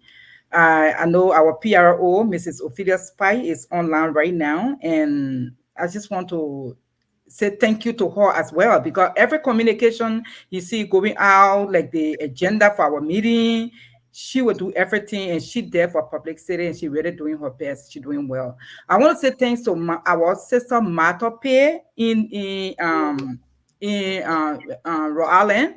She really been mobilizing, and we are calling on the women, the rest of our sisters that are not on board yet. I know in the past a lot went on, but this is a new beginning. This is a new beginning, and we can assure you that wherever you put your dam, you will see the work of your dam. We want you to come on board. As we always said in our meetings, if you have anything on your mind, somebody did something to you before, even Maron, if I said something to you before that you didn't like, say it to me, and we'll sort it out, and I will apologize so that we can move on. Because our people got a parable that says, I'm gonna put it in crown. You gotta take the gut out of the rat before it was done properly. So we always in our meeting will say, if you have anything on mind, talk about it, and we will resolve it, and then we move forward. Y'all come on board with me. Our sisters from Beato, our sisters from Newtown, the rest of the sisters that are in the US that are not yet on board yet, come. This is Kparblee district thing that we are talking about. Our people depend on us. They are looking up to us. We got a lot to do. We have a lot to do. We have a reconciliation program that will be coming, that will be in the stage in March of next year. We have to discuss it. Arizona right now is a key. Let us go to Arizona so that we can raise this money and put the mental shame, my women, can make it. Yeah. So I just want to encourage us. Y'all come. The women, the Iowa president, my own sister Ruth Zawe, she's a powerful woman. Sister Ruth, we're looking up to you to be in Arizona. I want to see you there. So everybody, all of our big sisters, Lucretia Sate, Alice Bay, everybody, I can name everybody. You'll come so you can go to Arizona. Thank you. Not one bay where we put a man at the machine. Okay, I said for we not compete. I mean, no competition. But on a serious note, Mr. Steven Sewa, we want to acknowledge you. I see here Francis Cho. Should get Mrs. is here also. Want to acknowledge you. Yeah, Ila believe in Australia. So this seems to be a reformed message. People are listening, and that's what people want to see doing. Leaders, you have to go for it. If you're a leader, if you don't lead the way, everybody go ahead to scatter. You've got to lead the way, they will follow. And I think these ladies They are doing exactly that with the guidance of a former president who was also advising this committee or the administration. Mr. President, I'm not sure whether anything left out there, but let's get your last wisdom into this here. I promise this is not going to be the last conversation. We're going to be having this routinely, or is to just reassure the people to let them know this organization. Some of us, we have followed the work of this organization, not 2-3 years ago, 10 way back. And there's a need that this organization still exists, despite of differences. And people are passing on the torch, new folks coming in, and that's exactly. And I'm happy that you're still in the vanguard to also give that direction here. Let's hear from the Doyen himself before we go. Thank you, Mr. So. It's been a pleasure being on your show tonight. I really, really appreciate this opportunity. We pray that God will continue to give you the strength to provide the services that you provide to our community, because it's because of people like you that progress is made in this world. And so thank you so much. I want to thank the chair lady for the women's wing, Mrs. Maron Gila, who also happens to be the wife of the number 2 man in Nima County right now, Peter Kparblee. He's the development superintendent, and she's Honorable Peter Kparblee's wife. So, Yeah. Mrs. Kparblee, thank you so much. Thank you for taking on the leadership role for this women wing. We believe in you, and we believe you will accomplish great things. Thank you. I also want to thank our chair lady. She is the hardest working woman that I have ever known in any organization, and that's Mistress Emily Parker Bent. He brings a wealth of experience to this organization. Interestingly enough, maybe some people may not know, but the structure, for the first time in the history of Kparblee District, were able to construct a multi-purpose guest house under the leadership of our queen, our then queen, Miss Ruth Alice Day, and Mrs. Ben was the project coordinator. And that building today is being used by our district residents. So Mrs. Ben is someone, when she puts her mind to something, you can bring Tim Ajayo and I move over there. Yeah. She latches on that thing, and with a laser, she's focused and she accomplishes it. So knowing that, I know already that this convention that's coming in Arizona is also going to be a success, because she's someone who delivers. And I believe she works with a team of people, and we want to thank her so much for her services. I also want to thank President Ivan Kparblee and his able deputy, Mrs. Martha Day, who's the vice president of the KDDA. And all Kparblee district citizens, this is what I have to say for you. Every year we get an opportunity to meet once, and that's our convention. Now, we may have other functions, but this convention is where decisions are made, decisions that shape the future of the organization. This year, for the first time, we're carrying it in a virgin territory in Glendale, Arizona. And as I stated earlier, for the first time, we're going to be welcoming a new chapter into our union. Mr. Landry Guy Jr. is the president of the Arizona chapter. He's going to be inducted into office at this convention. Mrs. Martos Kainangila is the chairperson for the Women Wing. She's going to be inducted into office in Arizona. And so we also have an opportunity to be able to amend our constitution, adopt our amended constitution at this convention. And so this is key for all of you people to come. Thank you so much. Please show up. Please show up. December 13th to the 15th is our time in Arizona. We want you to come up and show up big.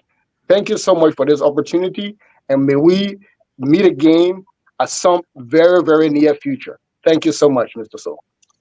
Absolutely. Ladies, we want to say thank you so much. Brave to come out here, but I believe you won this battle, this conversation. I thought I was going to match on, but it looked like My tongue is caught up this evening here, caught on the web, but surprised because I know the kind of people that are coming to Mr. Advisor, the former president, President Ivan Wade, and the entire team. When you have a good team, you have good people around you, and a leader who listen, not how he rack, a leader who listen, who willing to accommodate disagreement. Exactly. And don't act on emotions and sentiment, but take it in, absorb it, and I kind of like give it a thought. Then that's how it works. So we are here. We'll continue to do what we can do to support this organization for the good of the country. Guys, thank you so much. But where are my teacher? You're getting it on demand. If you wanted to let us, we can drive it there. We can send Uber to you. No, demand. I mean, I will pay something. Anything. Thank you, Marty. Thank you. Okay, all right. Thank you so much. Appreciate this. Okay, guys, thank you so much. That's how we're going to leave it here this evening. Well, thank you so much. Well, folks, that does it. That's our family friend from the Kparblee District Development Association here. Thank you so much.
All right, folks.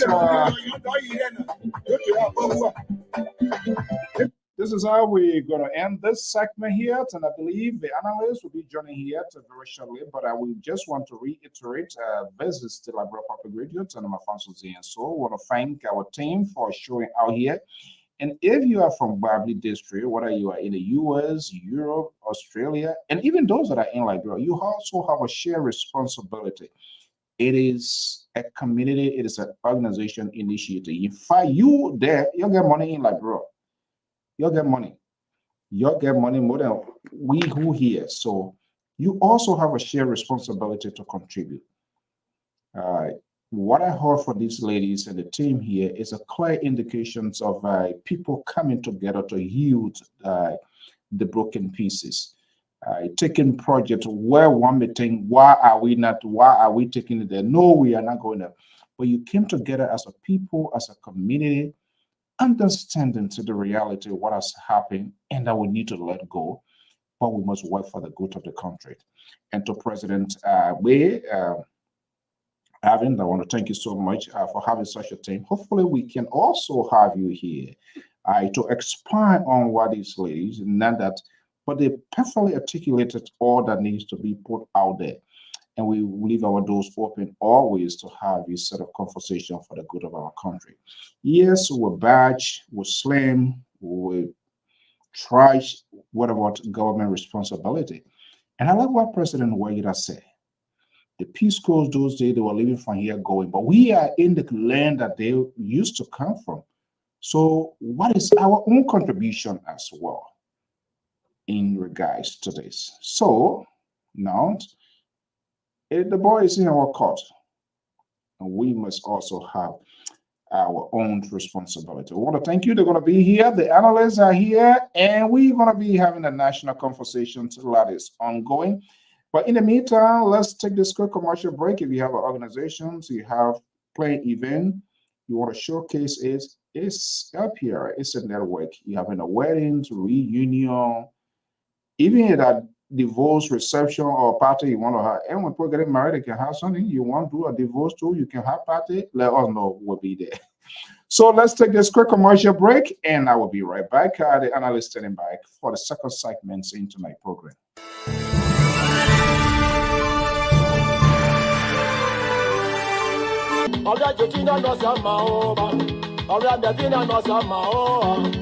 Hello everyone, my name is Foye, aka Diamond. I would like to share a little bit about someone incredibly special to me, my mother, Rose Johnson. My mother is the heart and soul of our family. Her love and unwavering support has shaped my siblings and I into the women we are today. She has taught us the value of kindness, resilience, and compassion. On October 26th, we will be gathering to honor and celebrating our mother's incredible journey and all the lives she has touched. We would be delighted if you can join us on this special occasion, which will be hosted at the Portuguese Club in Cranston, Rhode Island. Your presence will mean the world to us. Thank you and God bless. Bye.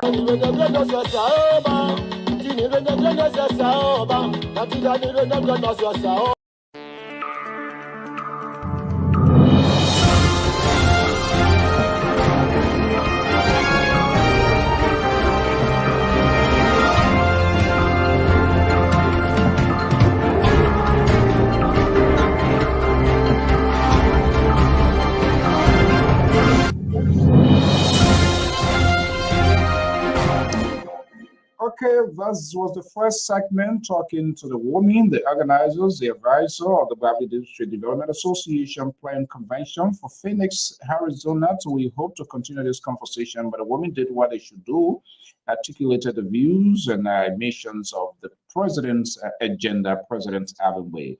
We are in the second segment of All Things Considered with the analyst. Koto Jalabalayan is standing by in New Jersey.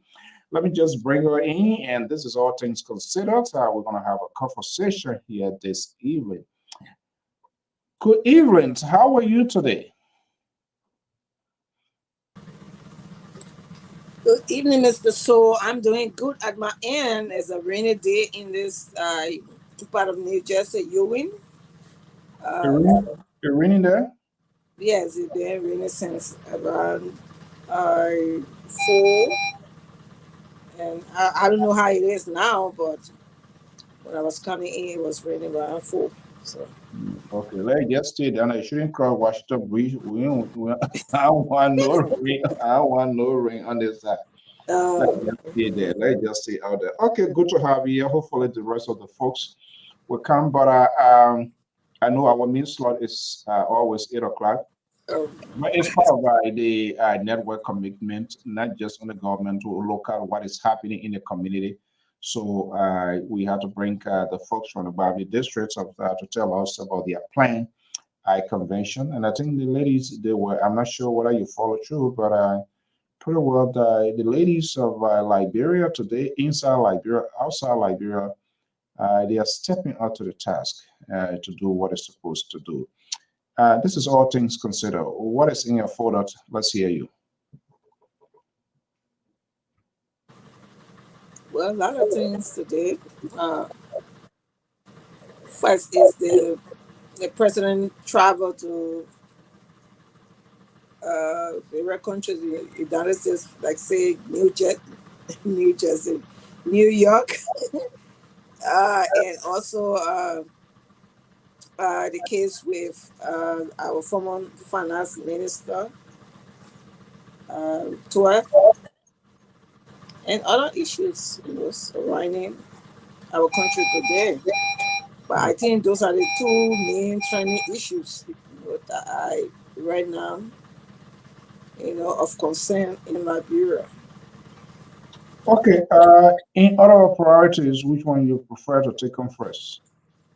Tour, returning to Liberia. Any one you prefer, we can take on any of them at a time. No, I'm giving you the preference. You brought out. It doesn't matter which way you start. Okay, let's start from. Okay, let's start with the president travel. To the president travel. What is the beauty of this president travel? What do we intend to get? I kind of listened to it. I will try to go back to the president's speech. I listened to the start, which was a very layout speech. But I don't want to be too definitive yet. I gotta go back, play, and kind of like cut it into pieces to get what the message of the president, what I can measure with things that he's doing or things that he will want to do. So, are you properly situated? Okay, so let's hear you. What you gather from the president's speech? The significance of that. What I got a few things. Not because there were so many. He talks about the consideration of how they are battling with drug in our country, and that is a case that is of major concern with the United Nations. And also, he talks about the poorly, how our country, our people are like 50%, if not, half. But he said half of our citizens, but I think it's below half of our citizens that are poor. And he talks about the money laundering and about the corruption as part of what's happening in Liberia and how they are fighting toward tackling the corruption. And also on the combating of child mortality, which is is a high risk, and now they are fighting towards combating the mortality of children. And he also talked about the gender equality. And one of my concern was about knowing that youth are being the 60% level, and knowing that majority of our youth are struggling with drug. And that was one of the issues that he laid out, that they want to fight this battle with drug. And besides fighting it, he has taken an initiative and consider it as the point where he raised a decree on it. And not stopping there, he also decided to take a drug test.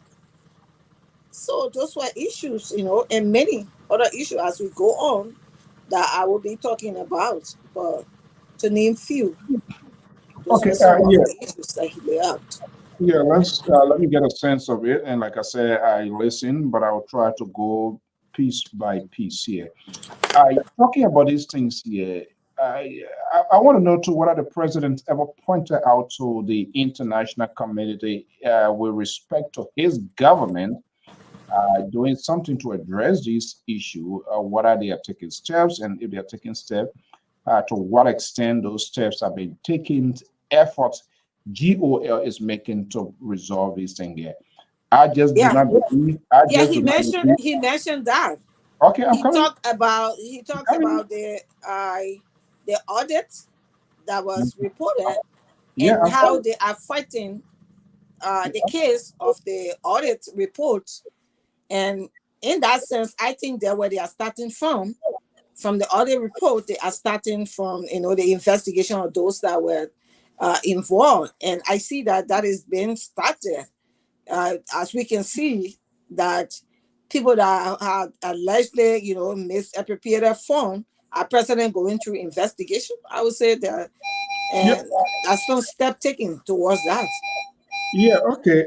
For me, I like to see it really pragmatic step. People should be held accountable. Corruption should be the least thing. People abuse power, they misuse power.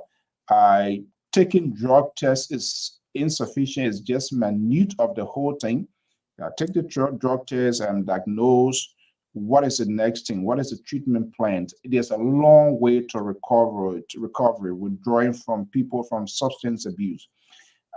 Is the president seeking, was there anything mentioned of seeking international help? Because this is not something, America is severe. fighting it here crazy. It's a big money-making thing. A lot of hands are all involved in this thing because it's a quick and fast money. Is he asking for international help in combat? We have two the institution that is responsible to combat drugs, the main guy, the boss, and the deputy, they are down because of whatever policy differences, whatever it is. That is a challenge. Is the president, did he make those sort of requests? And I know he's going to be coming on the second in our own state here. We hope to have the time to ask some of these questions if time permits. Well, this why he did not. But what he made it was like putting his case before the United Nations that these are the challenges that they face, and because they have these challenges, they are working towards minimizing, if not abolish. And the step that he have taken is by first step. You have to take the first step, and that was going through drug tax. And now the DA is, as we can see right now, talking about this lawsuit or attacking or going towards areas that have been condemned by these people, our disadvantaged youth. Those are just initial steps. But to mention major steps, no, they were not major steps, but those are the challenges he faced. And he talks about those challenges. And as I firstly said, he talked about the corruption. And the step he said, whether there's a major step taken, you cannot just go and arrest people and put them in jail. There is an investigation going on and it's ongoing. So we cannot just go and say people are accused, they are held liable if judgment is not passed over them. So those are issues that are pending. And he was just making his case before the UN, and those were part of the issues that he mentioned as the case of Liberia. All right. Let me see here. I want actions. UN doesn't care. I really don't care. There are things happening in the country. You, as a chief executive, some decisions will be taken. Proactive decision must be taken. That will show the international community to the level of fight here. So let me bring in Terry Collins. It's a moderate guy here. He supports the candidacy of President Joseph Newman Boyka, but he's a bold-faced guy in having this kind of conversation. Look, Terry, let me just bring you here. Cotto is trying to give me Salah here. I'm not a favor of Salah. I'm a country boy from Red Grange there. You bring palm butter, you want to add fire coal into it, great. It goes down well with me. Cotto is bringing Salah here, and I am not a tech. So my question here, you listened to the president's speech today to the United Nations today? Yeah, I was following. Was there any flesh on that bone? Well, he had some things that he said, but there were some things that I thought needed to be added that was not added. So yeah, the bone has small flesh on it, but not enough. Not enough. Not enough. Let's go into the details of not enough. Why you think some of those things were left out? Like say pending. I don't know how long this pending thing is. Because when you come into appeal to the international community, you identify the problem. You're going to tell the international community steps taken by government to remedy this issue, to fight this issue, and they're going to pick up where you stop and they will go on. But if you come to have a baby cry conversation, the question will be, what have you done? We're seeing corruption, so dishonesty is see what is even happening.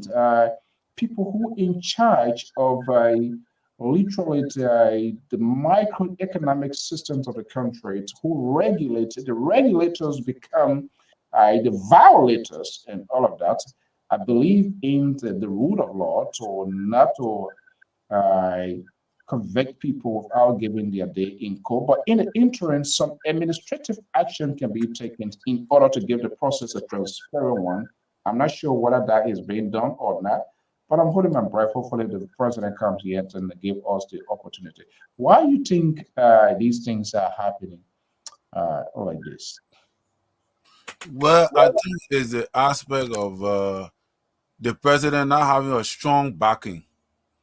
His team does not have the strong backing. He don't have people who have the experience and the knowledge of how government's supposed to work, or people are deliberate. Should we be talking about experience? People not having experience in this government at this time? It's a surprise one. Are we shocked? Well, yes, Our thought experience was part of the great war, was part of the interjet of his candidacy. So to you come see, here, yeah, you see, Mr. So there is something the president said today that really took me. He's talk about the evolving of the new age through technology, internet, social media, and all of that. I don't know why he had to put that in the speech, but he made mention of that, and he spoke in regards to how they need to put in mechanism, or so I don't know what you are trying to say, to be able to tackle, because due to the social media age, the whole world is watching to see everything you're doing. So I think the president is struggling with realizing that the age we are in is not the age of yesterday. So we have progressed to a new age. So the Wanimboto back in the years, way back then, 40 years old form of leadership, style of leadership does not fit in this dispensation, because you have this is the computer age. Everything you do is digital. Everything you do is put down, and you cannot make mistake. It's not like during the day you can just say anything and it's just go. You can hide the money, you can eat the money, and nobody will know about it. No, this is the social media age where people are evolving, and everything is visual. Everything you do is exposed. Everything you do, people get to know about it. So he made mention of that, the challenges that that they're having in regards to the new age technology and social media and all of that, how to be able to mitigate in that governing space, and all of that. so I try to wrap my head around this here. Social media, is it harming the process? Is this beneficiary? What was the argument? Well, I think he was presenting, but I don't know if he understands the magnitude of his position, because one of the things the president needs to understand is that the whole world is watching Liberia. The world have seen Liberia here. He made mention of it today. 2 decades of, transparent electoral turnover, and all of that. People looking at it, and they just go and end elections. The people saw BBC carry the news with people walking in the poo water and all the kind of thing. But then after his leadership, people were watching for the past 6 months from the international stage as to what he was going to do differently. And people are not seeing it. So I really don't know whether if his people that were with him understood the magnitude of presenting him on our platform, and whether if they were prepared for this particular moment by giving him enough information for him to be able to deliberate, and information that would present his government to be in the position wherein they need to be soliciting help. I thought that was what you would do, soliciting more help to helping in areas where he's struggling and all of that. But it seems like he went on a different level. But I don't know if it's going to help. I really don't. We are hearing or conferring in the sense that it's obvious government is not going to validate, but there are a lot of folks telling us close to the coverage and from the inner cycle.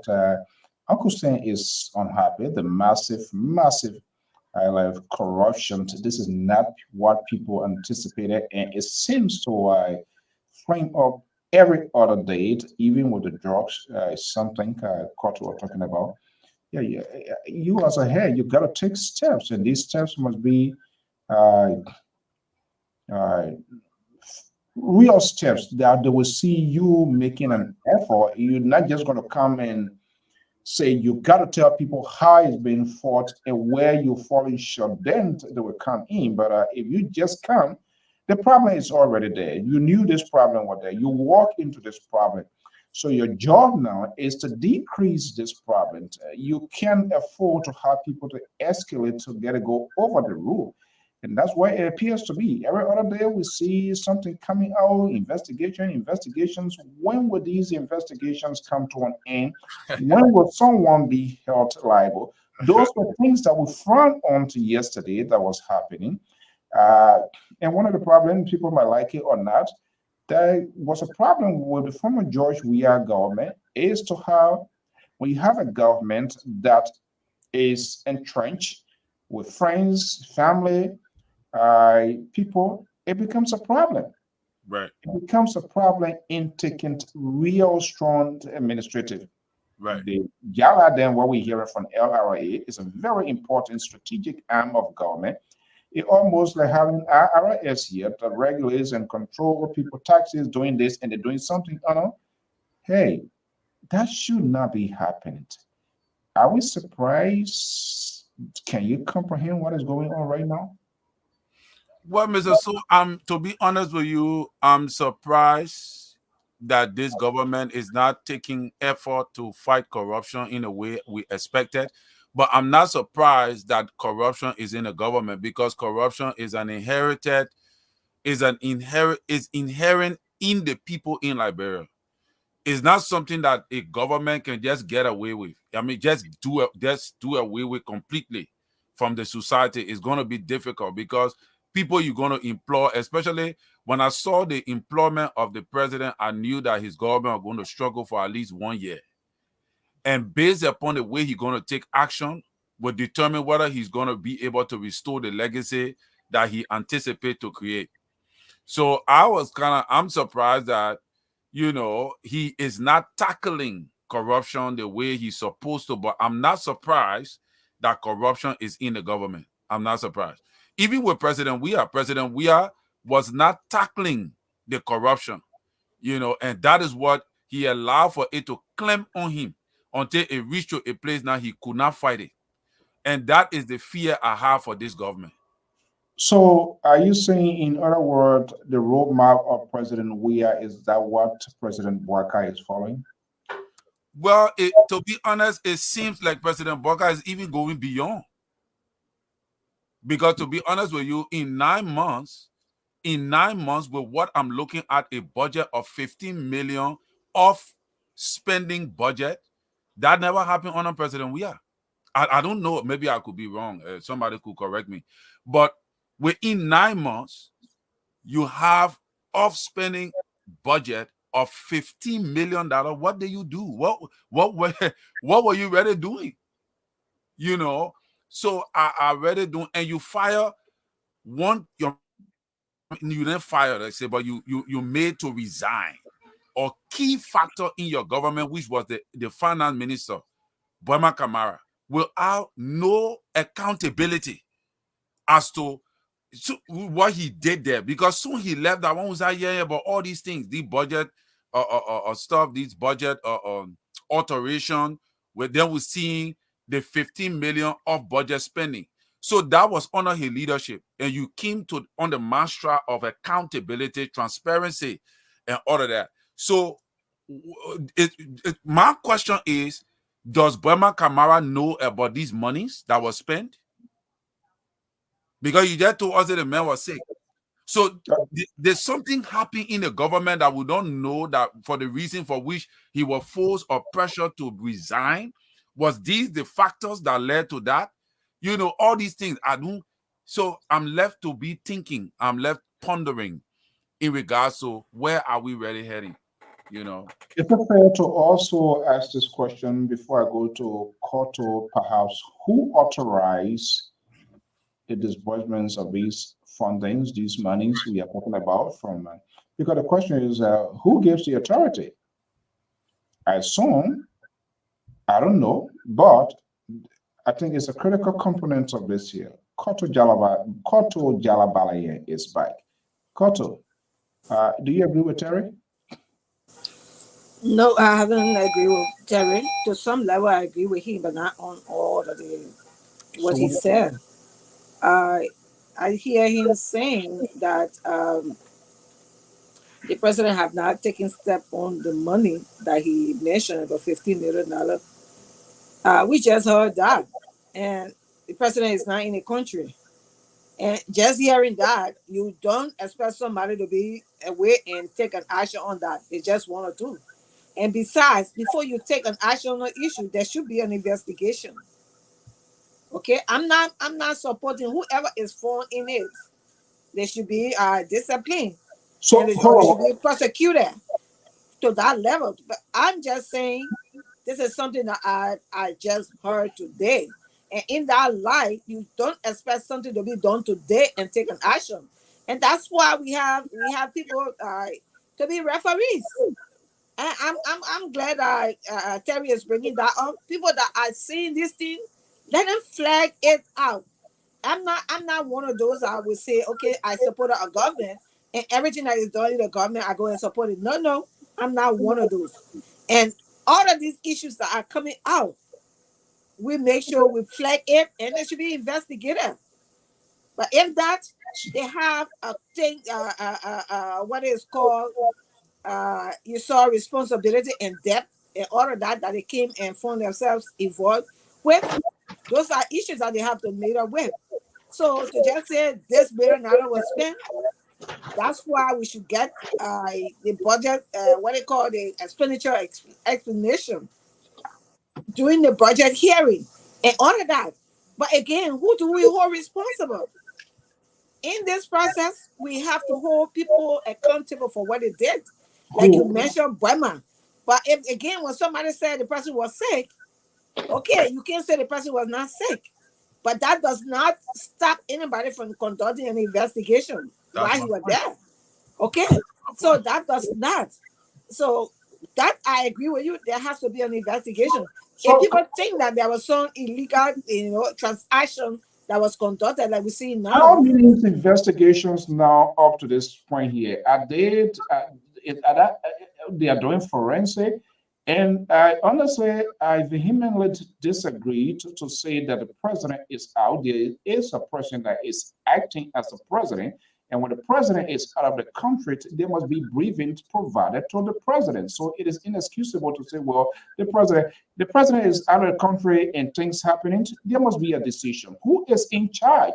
But you can't just, Mr. Soul.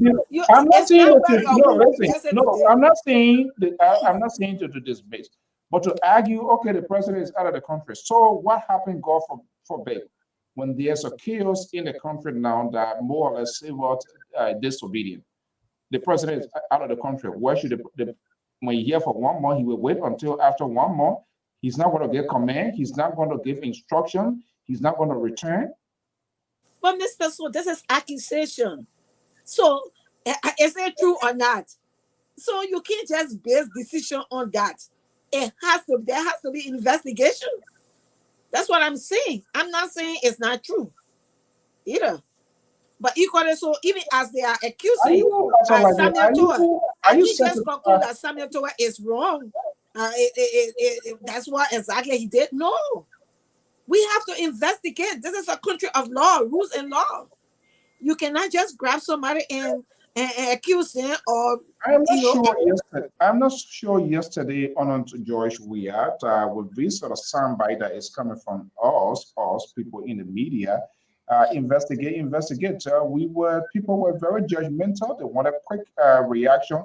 But are you also concerned these sort of endless investigations with Liberia kept holding their breath? What is going on? I'm concerned. Those are our Liberians concerned. So our equally should be concerned. But what I'm saying, until they can be investigated, I can't just conclude. I never concluded on issue with even George Weah. If it is said, I will always say, if it is done, we have to investigate. I can just conclude in a blue sky something is said. I want to go to the bottom of it. We're not just sitting here and watching. And if so, I'm not employed to say I'm afraid because I'm going to lose my job. No, I'm not afraid because I'm going to lose my job. Or somebody going to silence me. Right now, you silence me on Lpr. Facebook is there. You will not silence me on Facebook. You silence me on EBC. Facebook is there. I'm not going to be silent. So that is the issue. Now there's things happening, and as they happen, it been exposed. So my warning to those who think they can do it and go with impunity, it's no longer the old age where you could do Do you things think and it's the hidden. president about the terror here? And as they expose, yes, we're going to follow it to the letter. Are you happy with the level of in the processing, the coordinations of information coming from the GOL? Which information are you talking about? All in the news cycle, to multiple people always speaking. So we don't hear it. We heard the other day, Sam Johnson, he's on the par into A. Is that a good thing for the government? When things happened, this person, we found on that yesterday, there was some surrogate supporter of former President Weah. Eric Dick and Tom was serving as a spokesperson of the government because of their loyalty. And that itself created a huge issue. And we're seeing that happening.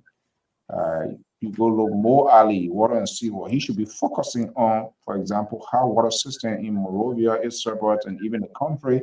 But anybody who talks about the president, they talk. You have Joe Kaye, the CSA guy, he's completely off the hinge. People should not talk about the president, this Mason. And I listened to him the other day. I wonder whether they respect the privacy of people. For you to come on an international cable wire, all the money that's supposed to go to your account, that should not be. It's just unprofessional. It's unethical. You don't talk about people money going to something. They need to find a way to channel their communication. That is not happening. But again, Mr. Soul, if the right thing wasn't done, it has to be done rightly. And I think that's why they put stop to it. If it was not done right, how can you be Mr. Soul? Then the source at which you receive your money is Koto Balaya. How possible is that? So they have to create a system where at this time, I will know if Mr. Soul check is coming, let Mr. Soul receive a check. Then for him to be Mr. Soul on a check, then when you transfer him money, mobile money, he needs you to Koto Balaya or he needs you to Terry. This is what has been going on in the CS. So in order to avoid that, if you mean and when to do the job, you got to put stop to that and then set up a system where it will be done. Okay, so Terry. With the CS, that one, I can tell you very clearly that I know what happened there. And that is what he complains about. And that's why they put stop to it. Because if you Mr. Soto on your check, then you Mr. Terry, it should raise an eyebrow. I do understand. I'm talking about the processing of, I do understand every system, there are flaws, there are issues, but their way of communicating. Terry, let me just bring you in here. Yeah, Mr. Yeah, there are a lot of things. And the reason why for me I'm talking is because I was one of those who defended the rights to come to power, the rescue mission, and I still do support President Boka. And I know and hopeful that he will take actions. He may be slow right now, but I'm hopeful that he will take action, because if he don't, his government is going to collapse in the next 6 months. His government is going to collapse in the next 6 months. And I'm praying for him, because the dream I had was not good. All right. But what I want to say, Mr. So, is that as Pastor saying it. Give us some prophetic word. Can we call it a prophetic word? A dream can be like parable, so it's not really direct. But in my dream, it's like people are just doing anything. People in government just doing anything. Almost like what happening now. You know, once you're in power, you just do anything. You know. But what I'm saying is that President Boga needs to take action, or else the government will collapse soon. Because people just jump on and just do anything. Like even what is the action you want him to take? I want him to fire people. I want him to suspend people. I want him to take stringent action on people, to send a caveat that will put everybody in order. Right now, the people don't see President Boka as a serious leader. Let me be honest with you. Because a serious leader will take action. That is the same leniency President Weah was doing that made Samuel Tweeden were eating plenty of money and talking tabata all over the place. So if President Boka, if President Boka do not take action, like what you're talking about, the CSA boss, and what says Cotto is talking about, the CSA boss took action on people on the basis of people expressing views. Well, that is something I don't want to I don't expect him to do that. And I frown on it. I spoke against it. But there is something that you said, Sis Cotto, that I want to disagree with concerning that thing about the mobile money that the CSA's board is doing. I saw it in the investigator newspaper. He is regressing the system instead of progressing it. Because sooner or later now, the banks, one of the caller call even on the Team Majorate show this morning, and he said it, one of the teachers, he said he's a teacher. If you go back to banking the money, to paying us through the bank, it's going to give a hard time because right now we're getting our money through mobile money. And I am way in the jungle. So, you know, sometimes the bank will tell you, say, no, they will tell you, say, the system down. That's what they can do in Liberia. When no money in the bank, they will tell you, say, the system down. So the teacher now will have to wait some time before he get money, or he will have to walk from one village to another before he go and get money, as compared to when the money is sent through mobile money. The man can sit down, he get his notification on his phone, he go to money changer, they cash a check right there. Yeah, I wish I agree with you. But he said this is temporary. This is not a permanent issue. This is not a permanent thing until those that are considered goals are eradicated. They cannot go around just giving money out like that. And But this is not a permanent thing. Is there no other way to deal with that issue than to shut down completely the mobile money? Because from if you don't look, Terry, it's not an easy thing. You know, I don't know what a financial sector you have worked as an accountant. I have worked as an accountant, and I have faced similar problems.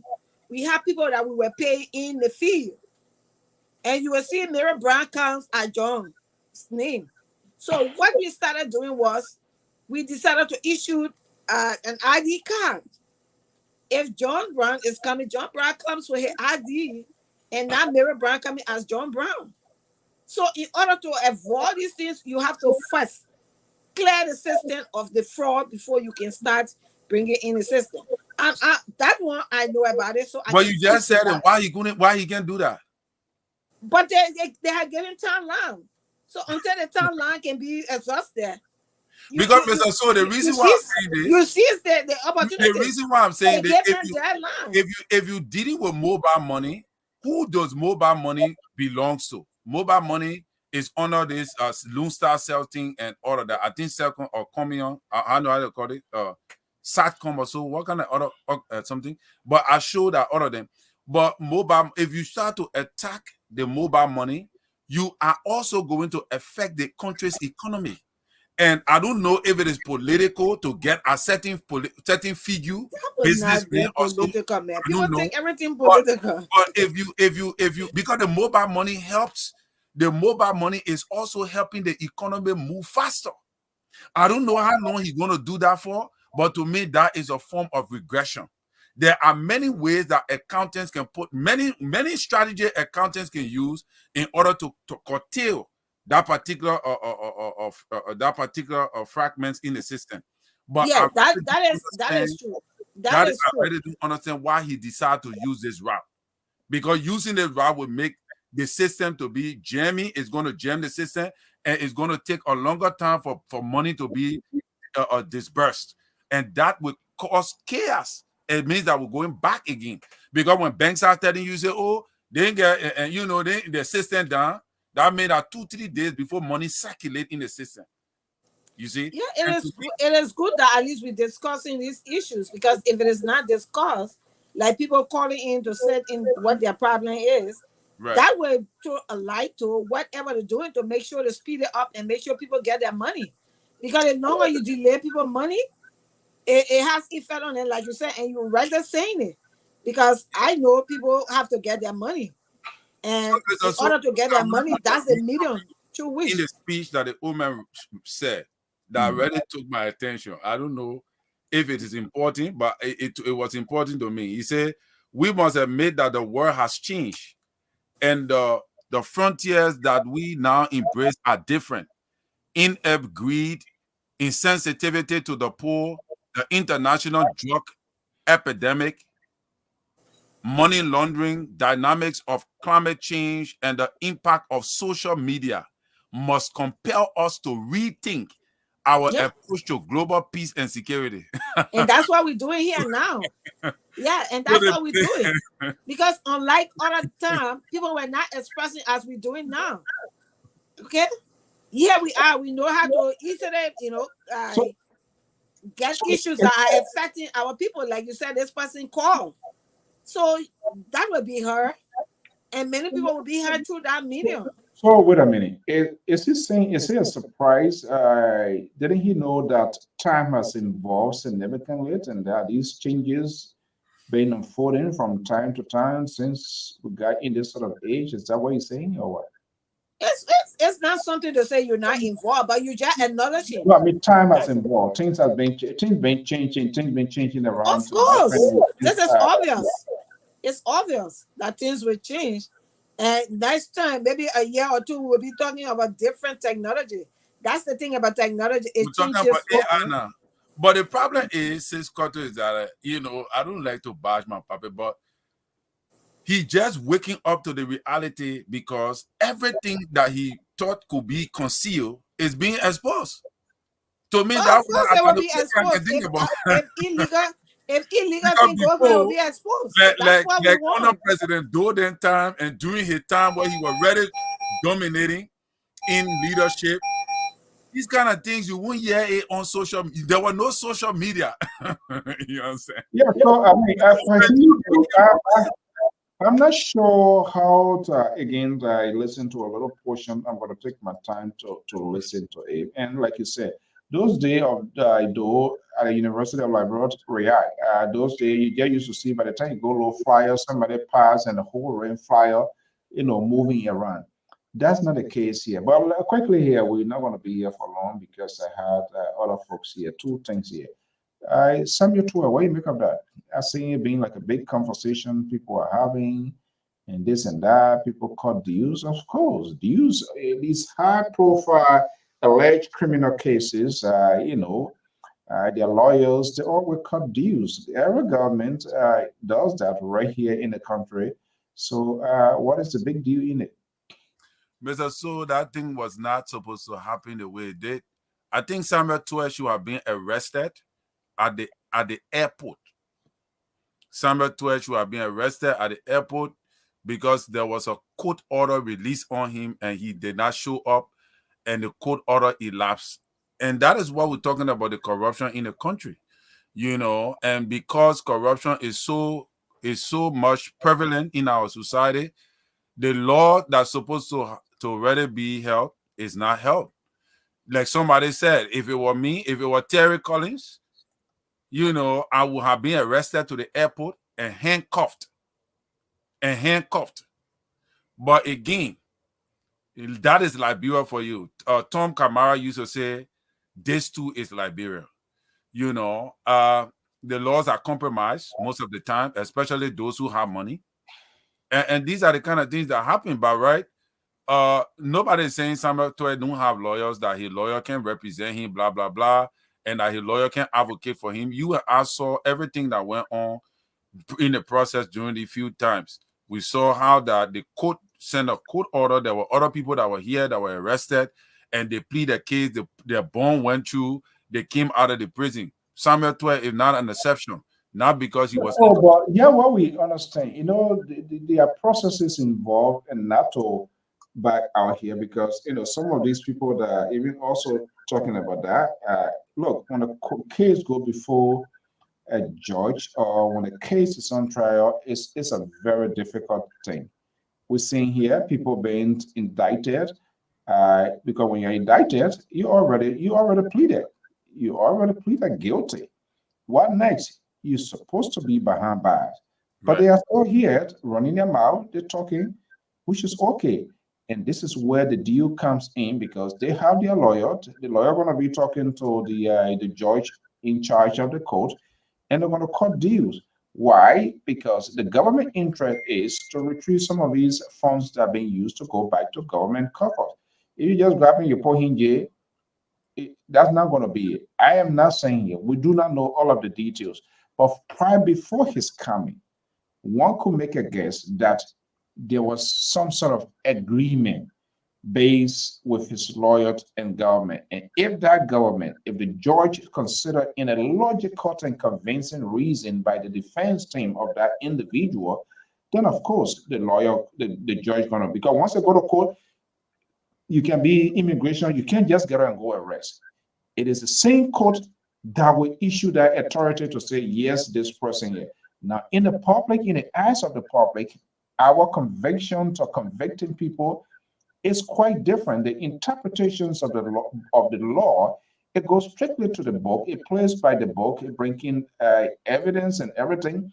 He has not been tried. All right. They will give his day in court, and when he goes to court, his lawyer want to be represented. When they find out that the evidence is huge and convincing, the next thing the lawyer they will go court deal. Yeah, but like you said, so I wouldn't be surprised. It was part of that sort of workout to say, okay, my guy will come, but these are terms and conditions. And you said, and that's the funny thing about the law. The law, is people, certain celebrity or certain group of people, they have special treatment, and that's the pattern of the society that we live in today. The way you will be treated, the way I will be treated, the way the other person will be treated, it will never be the same. Yeah, but Mr. So you see, that is what I'm saying.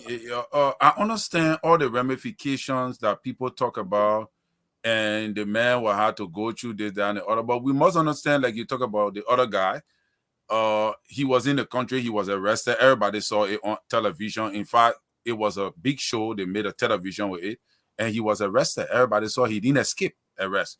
But in this regard, this guy was out of the country, and he was issued a rate, and he refused to come. And and that what resulted to the conversation with his lawyer, because first of all, but the government never had the authority. The person is out of the country, you can issue arrest. He's not in the country, so where are you going to go arrest him? They never knew where he was. How are they going to arrest him?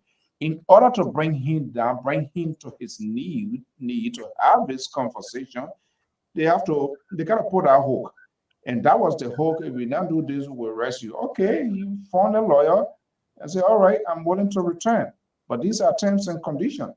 We're not going to convey him until he gets his day in court. Other than that, we've been convicting people here and there. But Mr. So there is something they call contempt of court. I've been to the court before on a lower case, and I know what it means when you are held in contempt of court. That alone is a crime.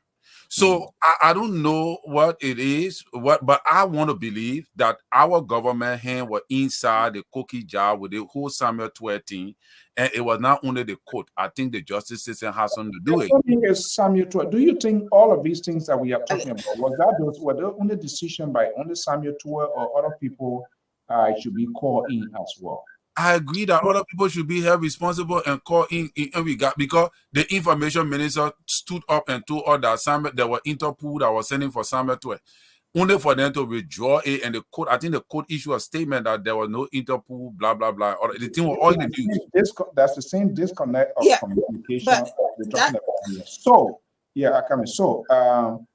we're gonna wait and see. But I'm quite sure his return is based on the negotiations, the understanding, because the case is before the court. And when the case is before the court, is only the honor to presiding judge going to be taking the decisions best convincing to himself. The argument made by those defense team and the prosecutor to say, hey, I can commit a crime here. People commit a crime, they are convicted. Some still walking around here. Why? Because they have a deal cut with the government. Or the government, meaning the judge, and they don't really care how you and myself feel outside. The interpretations of the law is far different from what we assume to be a violation or crime. I mean, that's it. Koto, let's hear you.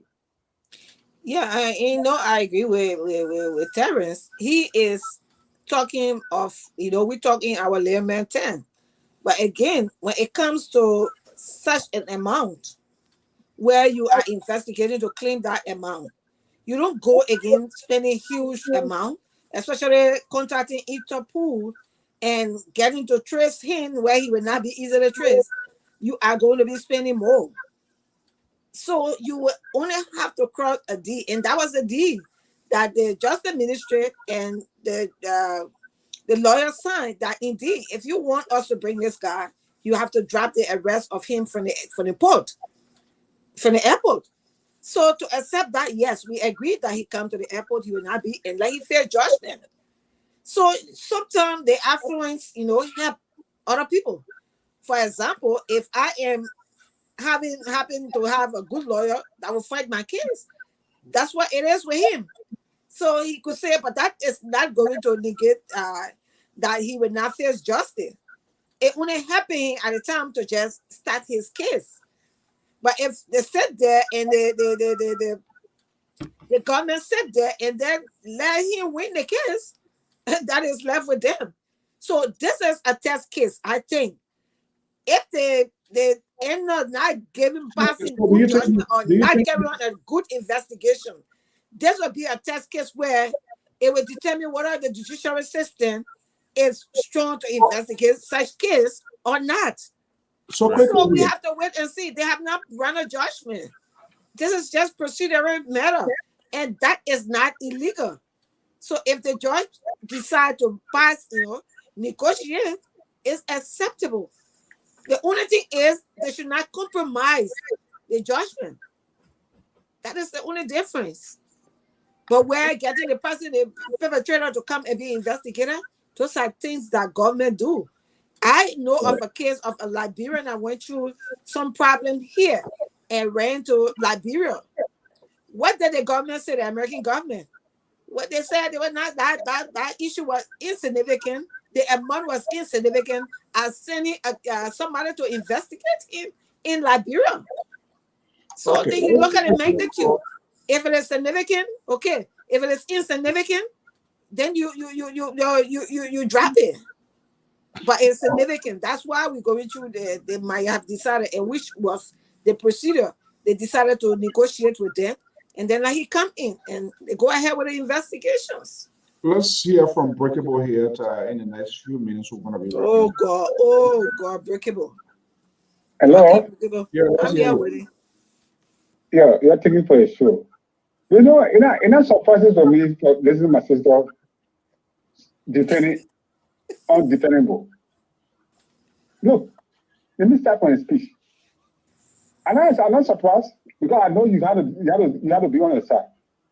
But your president scored minus D, negative D. I already scored in that speech.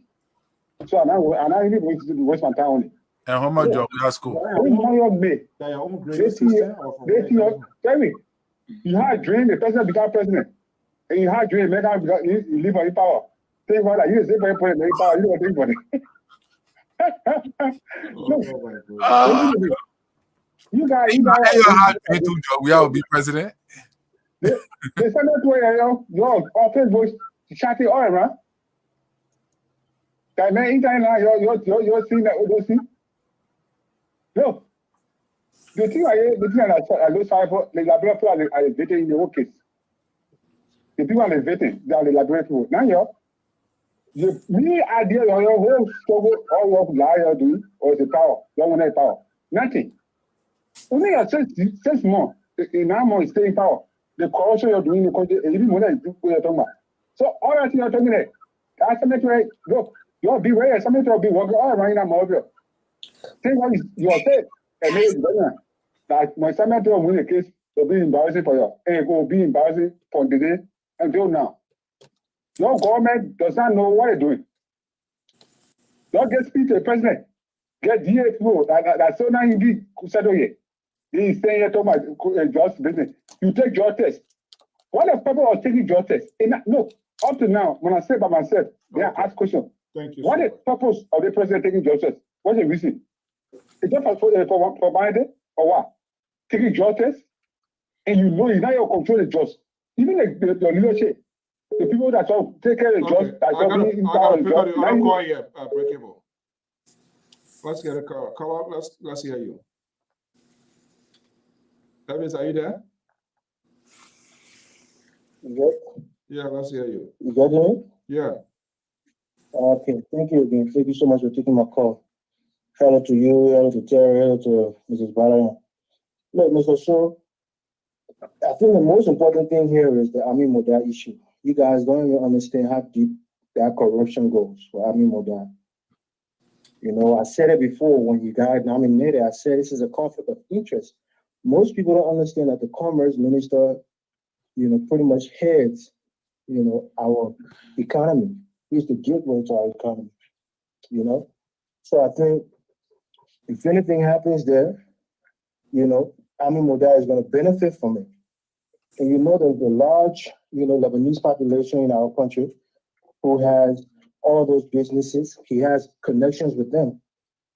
And as such, he's going to use his position to curry favor with them. Remember when the rice situation came, that guy arbitrarily made a decision against the president's wishes because it was in the best interest of those rice importers.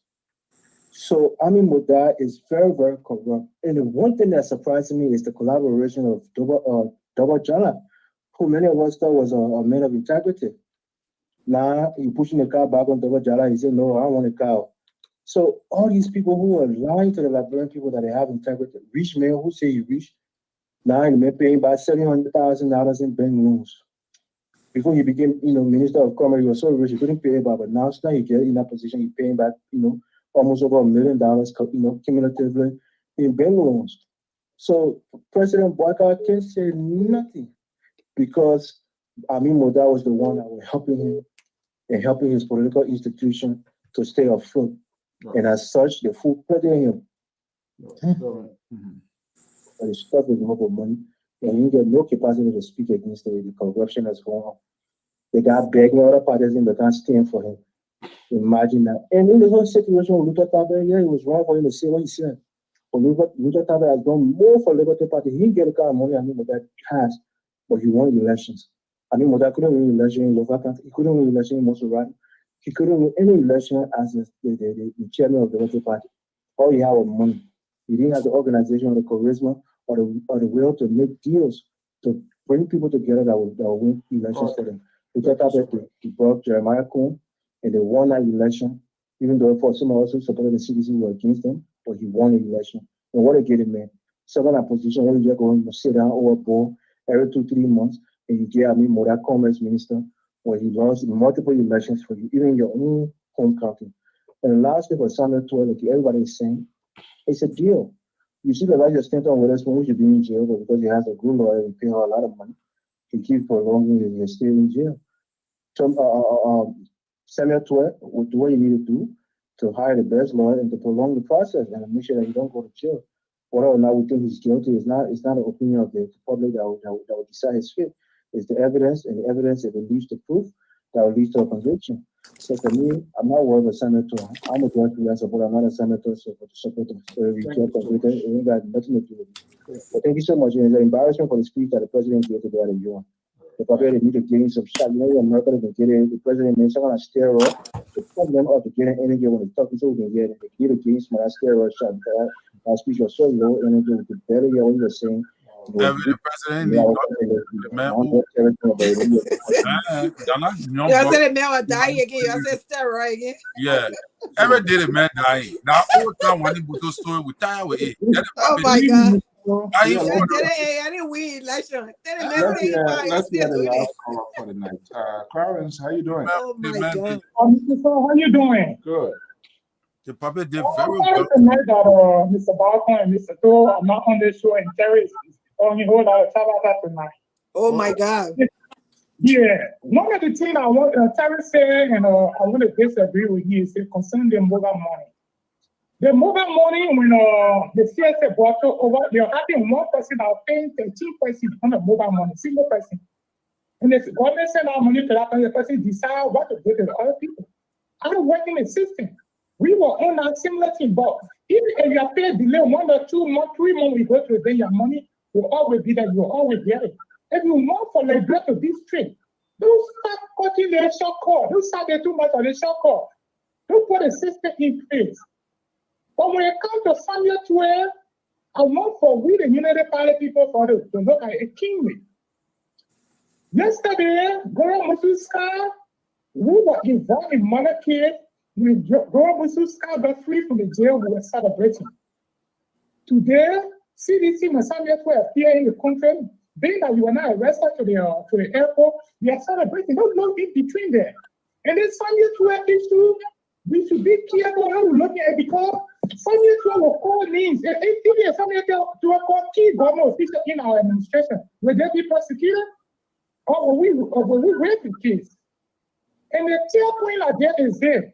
Some network it's better for some network to be in the country because some network now better Madeo and the health minister was invited by the police concerning the death of Baka and so on.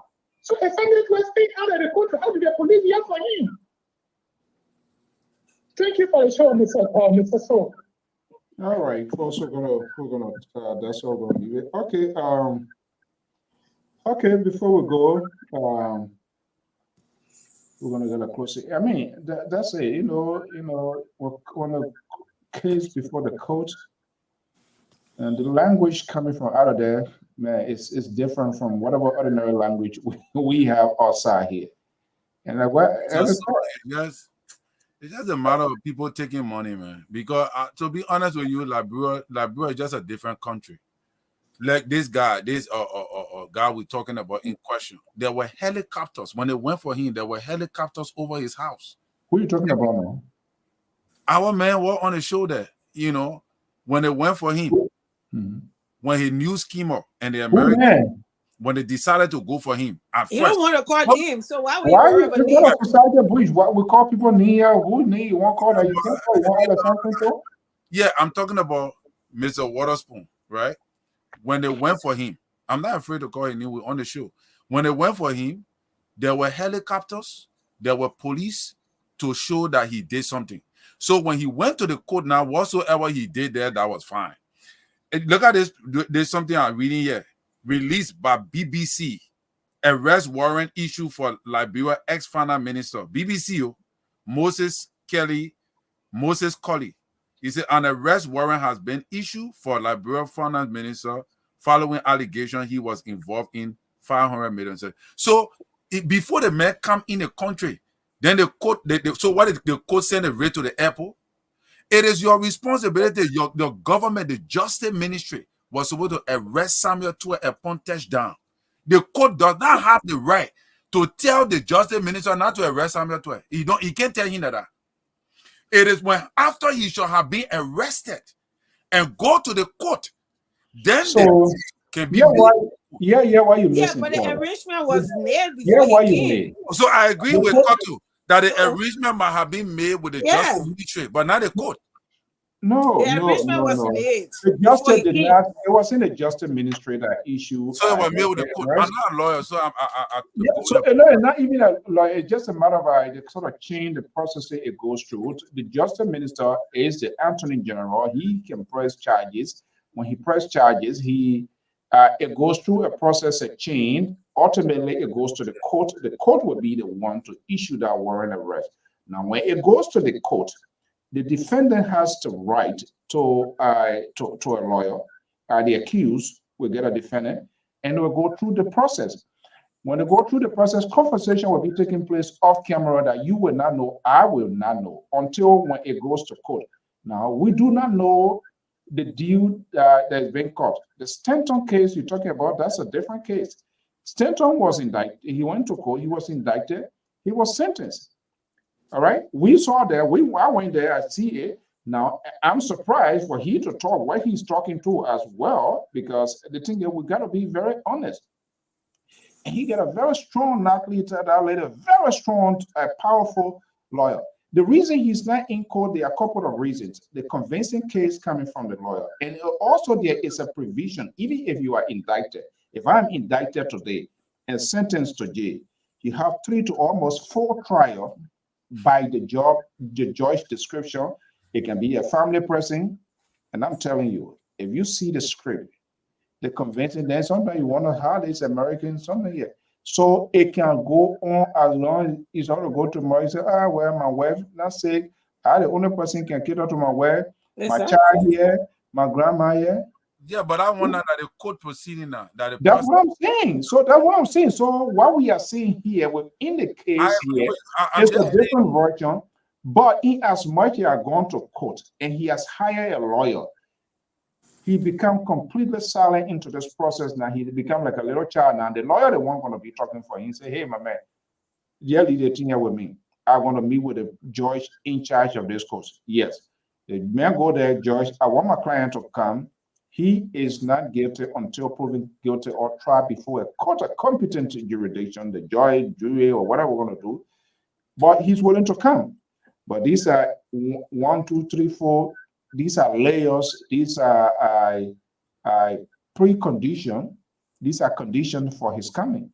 Now, it's left with the judge, with the merit of the argument presented by the defense team. The judge will say, come. And when the judge says come, there's no way that the Ministry of Justice can call for the arrest of that individual, because all they want to turn that person living body before the court, and they're going to go through the process. That's the law is the law. So now the question, I'm waiting to see at the end of the day, whatever we go to court, what's going to be the action.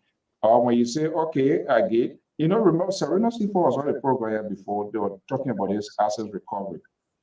And the money you are asking for government to pay a double, quadrupled the amount they're going to recover. So I said, then what's the essence of that?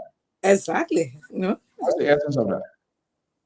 I owe 1,000. Instead of you working with me, then you say you want to go spend what, 10,000 to recover $1,000 from me? Who is going? It doesn't make sense. So you see these things here, they are all kind of a little bit stuff here. But guys, we gotta go. What's your? Well, let's get a final word before we go this evening. Koto, let's hear from you. Thank you very much. I hear Breakable talking about Samuel Toa will walk the street free.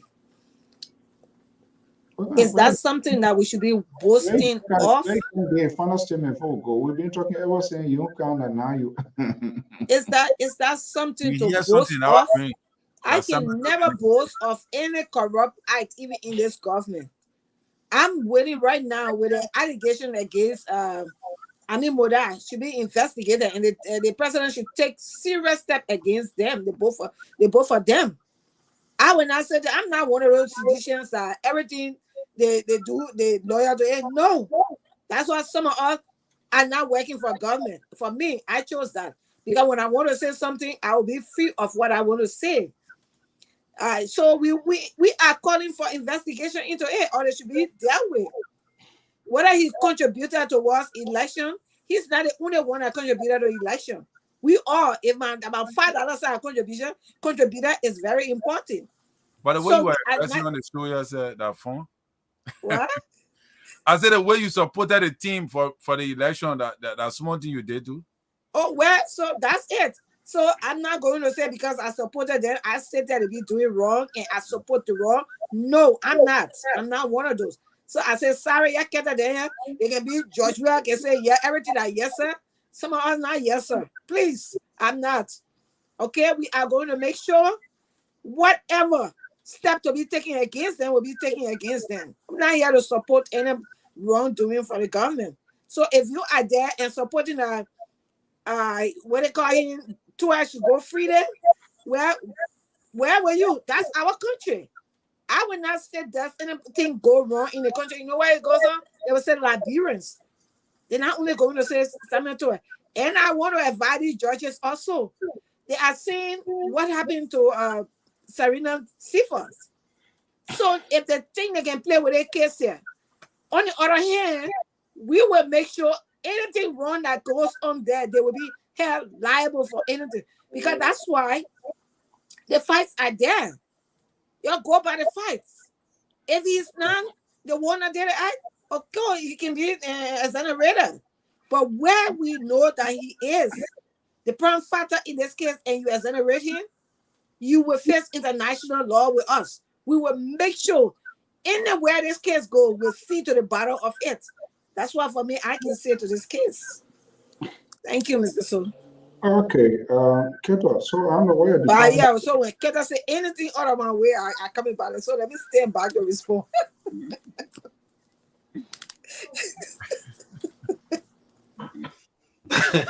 You might Airplane can blow on. So you want to wait until Terry finish that you made on the closing statement? Yeah, I would Yeah, no problem.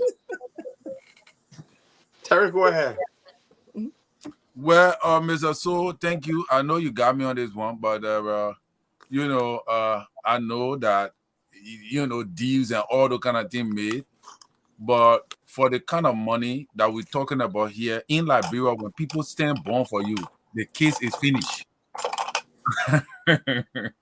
So when people talk about, I really want to see President Booker really taking action against all these allegations and all these audit reports. But like in Liberia, especially the kind of bond hearing that was spent today, 8 million or so, I don't know if they were real money that was spent. That's bond. That's bond. That's not physical cash. I know it's a bond, but somebody stood and $8 million, blah blah blah. But what I'm saying is that, but some money was paid that went into government revenue. I don't know if it's going to government revenue or it's going to the Justice Ministry. But my thing here tonight is that this case, for me, until I can see action from the president and from the government, for me, the case with Samuel Twe is finished. I think that is how Liberia run. And until we can do the right thing, and what amazed me is the amount of people that are jubilating for Samuel Twe walking out, knowing very well that there were allegation level against him by audit reports. Yeah, but that it doesn't convict. It doesn't. It's not a conviction. I didn't say conviction. I'm saying people are jubilating that Samuel Twe, from a political reason, that they believe that the government is witch hunting Samuel Twe. So Samuel Twe, it was right for Samuel Twe to walk out. So it's a jubilation for the CDC-led government. In my opinion, these are, and I'm surprised that many people are jubilating from the CDC side. And I think that is not good. Like for me, I come on the show, I tell you straight, President Booker, I was one of the first person that told you that Modad needed to be suspended a long time ago. I'm not a sycophant. I tell you as it is. I'm just a white chicken. You could have joined the oil. So I'm not going to sit down here and say, oh yeah, Ronnie, yeah, you're meant doing the right thing when I know the man doing the wrong thing. Samuel Twe needs to give account for all the allegations that were leveled against him. Thank you, Mr. So, for the show. All right.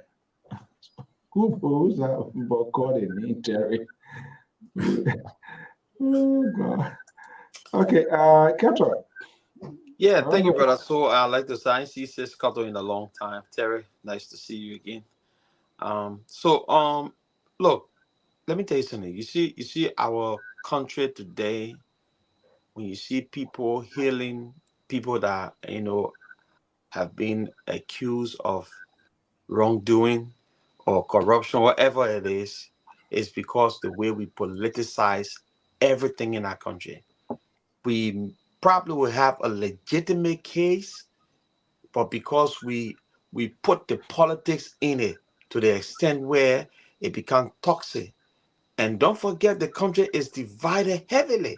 So you got people who will not understand our jurisprudence. They will say it was witch hunt. I will support this man regardless of what. So they don't even understand whether the man actually stole money or he didn't steal money. The fact that they think that this man is being witch hunt, they will join him, right? So, but this is the thing here. We got a jurisprudence, bro. Anybody who is accused under our law is innocent until proven guilty. He is innocent until proven guilty. The fact that most of the United Party people and supporter of United Party wanted to see this man in handcuffs, put in jail, did not happen because, and this is not justice. Why if they put someone in jail, in handcuffs, put in jail, he come out of jail, he go through the case, he's not found guilty? Where make people happy?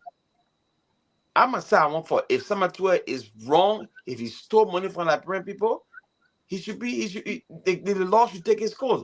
Nobody is bigger than our country. But let us right here. I think my sister Koto. Let us here today We don't even have the fortitude to sit down and call President Bouaka to prosecute people that were grossly violating our constitution, stealing. Somebody who did not even have the authority to call the NASCAR boss or write the NASCAR boss to say give $500,000 to buy a fire car when President Bouaka at the time was not even in office as president. The president does not even have the will to fire that man. The reason why he can't fire that man, because he instructed the man to do that. That's a violation of our constitution. When we talk so, we must talk so. The first thing before President Bouaka can even have the guts for anybody to take it serious is to start. He can't jump to Model right now when you live in Kparblee in the mansion there. Why you living Kparblee? They want Kparblee do all that thing. Why you living Mamaka Belete or in the mansion when they do all kind of shitty deeds? When you can call back here and say they were dishing off 4,005 to lawmakers for the black, where that money came from? You gotta understand this thing. These people are not serious. So you believe allegation and gossip and I don't understand when you. These people are not serious to fight corruption, my brother. They put up a front in front of Liberian people that they will do XYZ. They only come and they steal more from us. Ellen Johnson said he came with Unakushi named corruption. All the surrogate from Ellen Johnson came from America. Yeah, they went to corrupt the system big time. All right. So we are bringing on people the allegation there of corruption. Joseph Bouaka brought on to rescue. At first, before you can even take off a corruption. Look, I'm gonna tell you for free. I'm tired with us just putting somebody on a pedestal now for Liberia. We need a leader that will move our country forward. We need a leader that will be firm to fight corruption to this fullest, to bring relief to our Liberian people, create jobs for the people, and make their life comfortable. Because it's crazy. We support this person. The person get a willpower to even prosecute nobody for his cycle that did XYZ. You understand? One day will come, we'll argue, we'll go to the same place. Summer to in country today. The law will take its course. He built, they put a bond for him, came out, he's walking a free man for now until he can go to court. If the court find him guilty, if they won't send him to jail, they will send him to jail like they did Brandon Samuka. They will send him to jail, he can make restitution, he will make restitution and come out. You know, it is like Liberia. Good, thank you so much, Kato. We will continue this conversation. Terry, thank you for coming in. Kato tonight, good to have you here. We will continue this conversation. So you can't, because you are waiting for Kato because we're not even hearing you. You muted.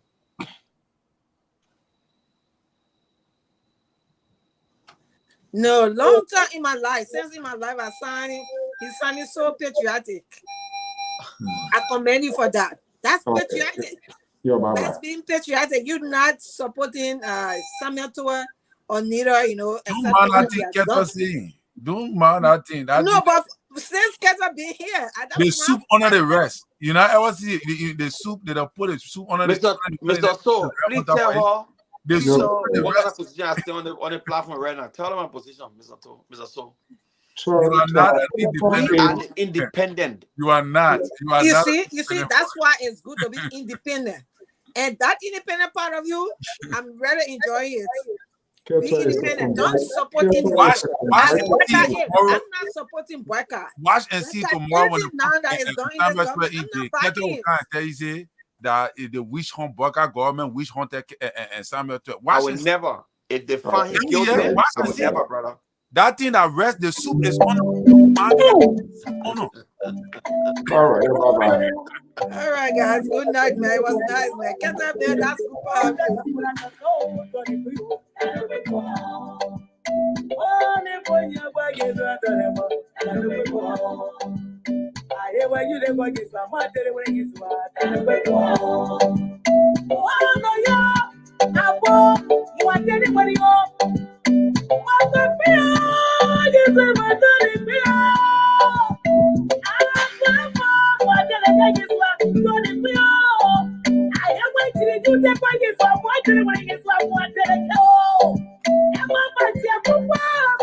I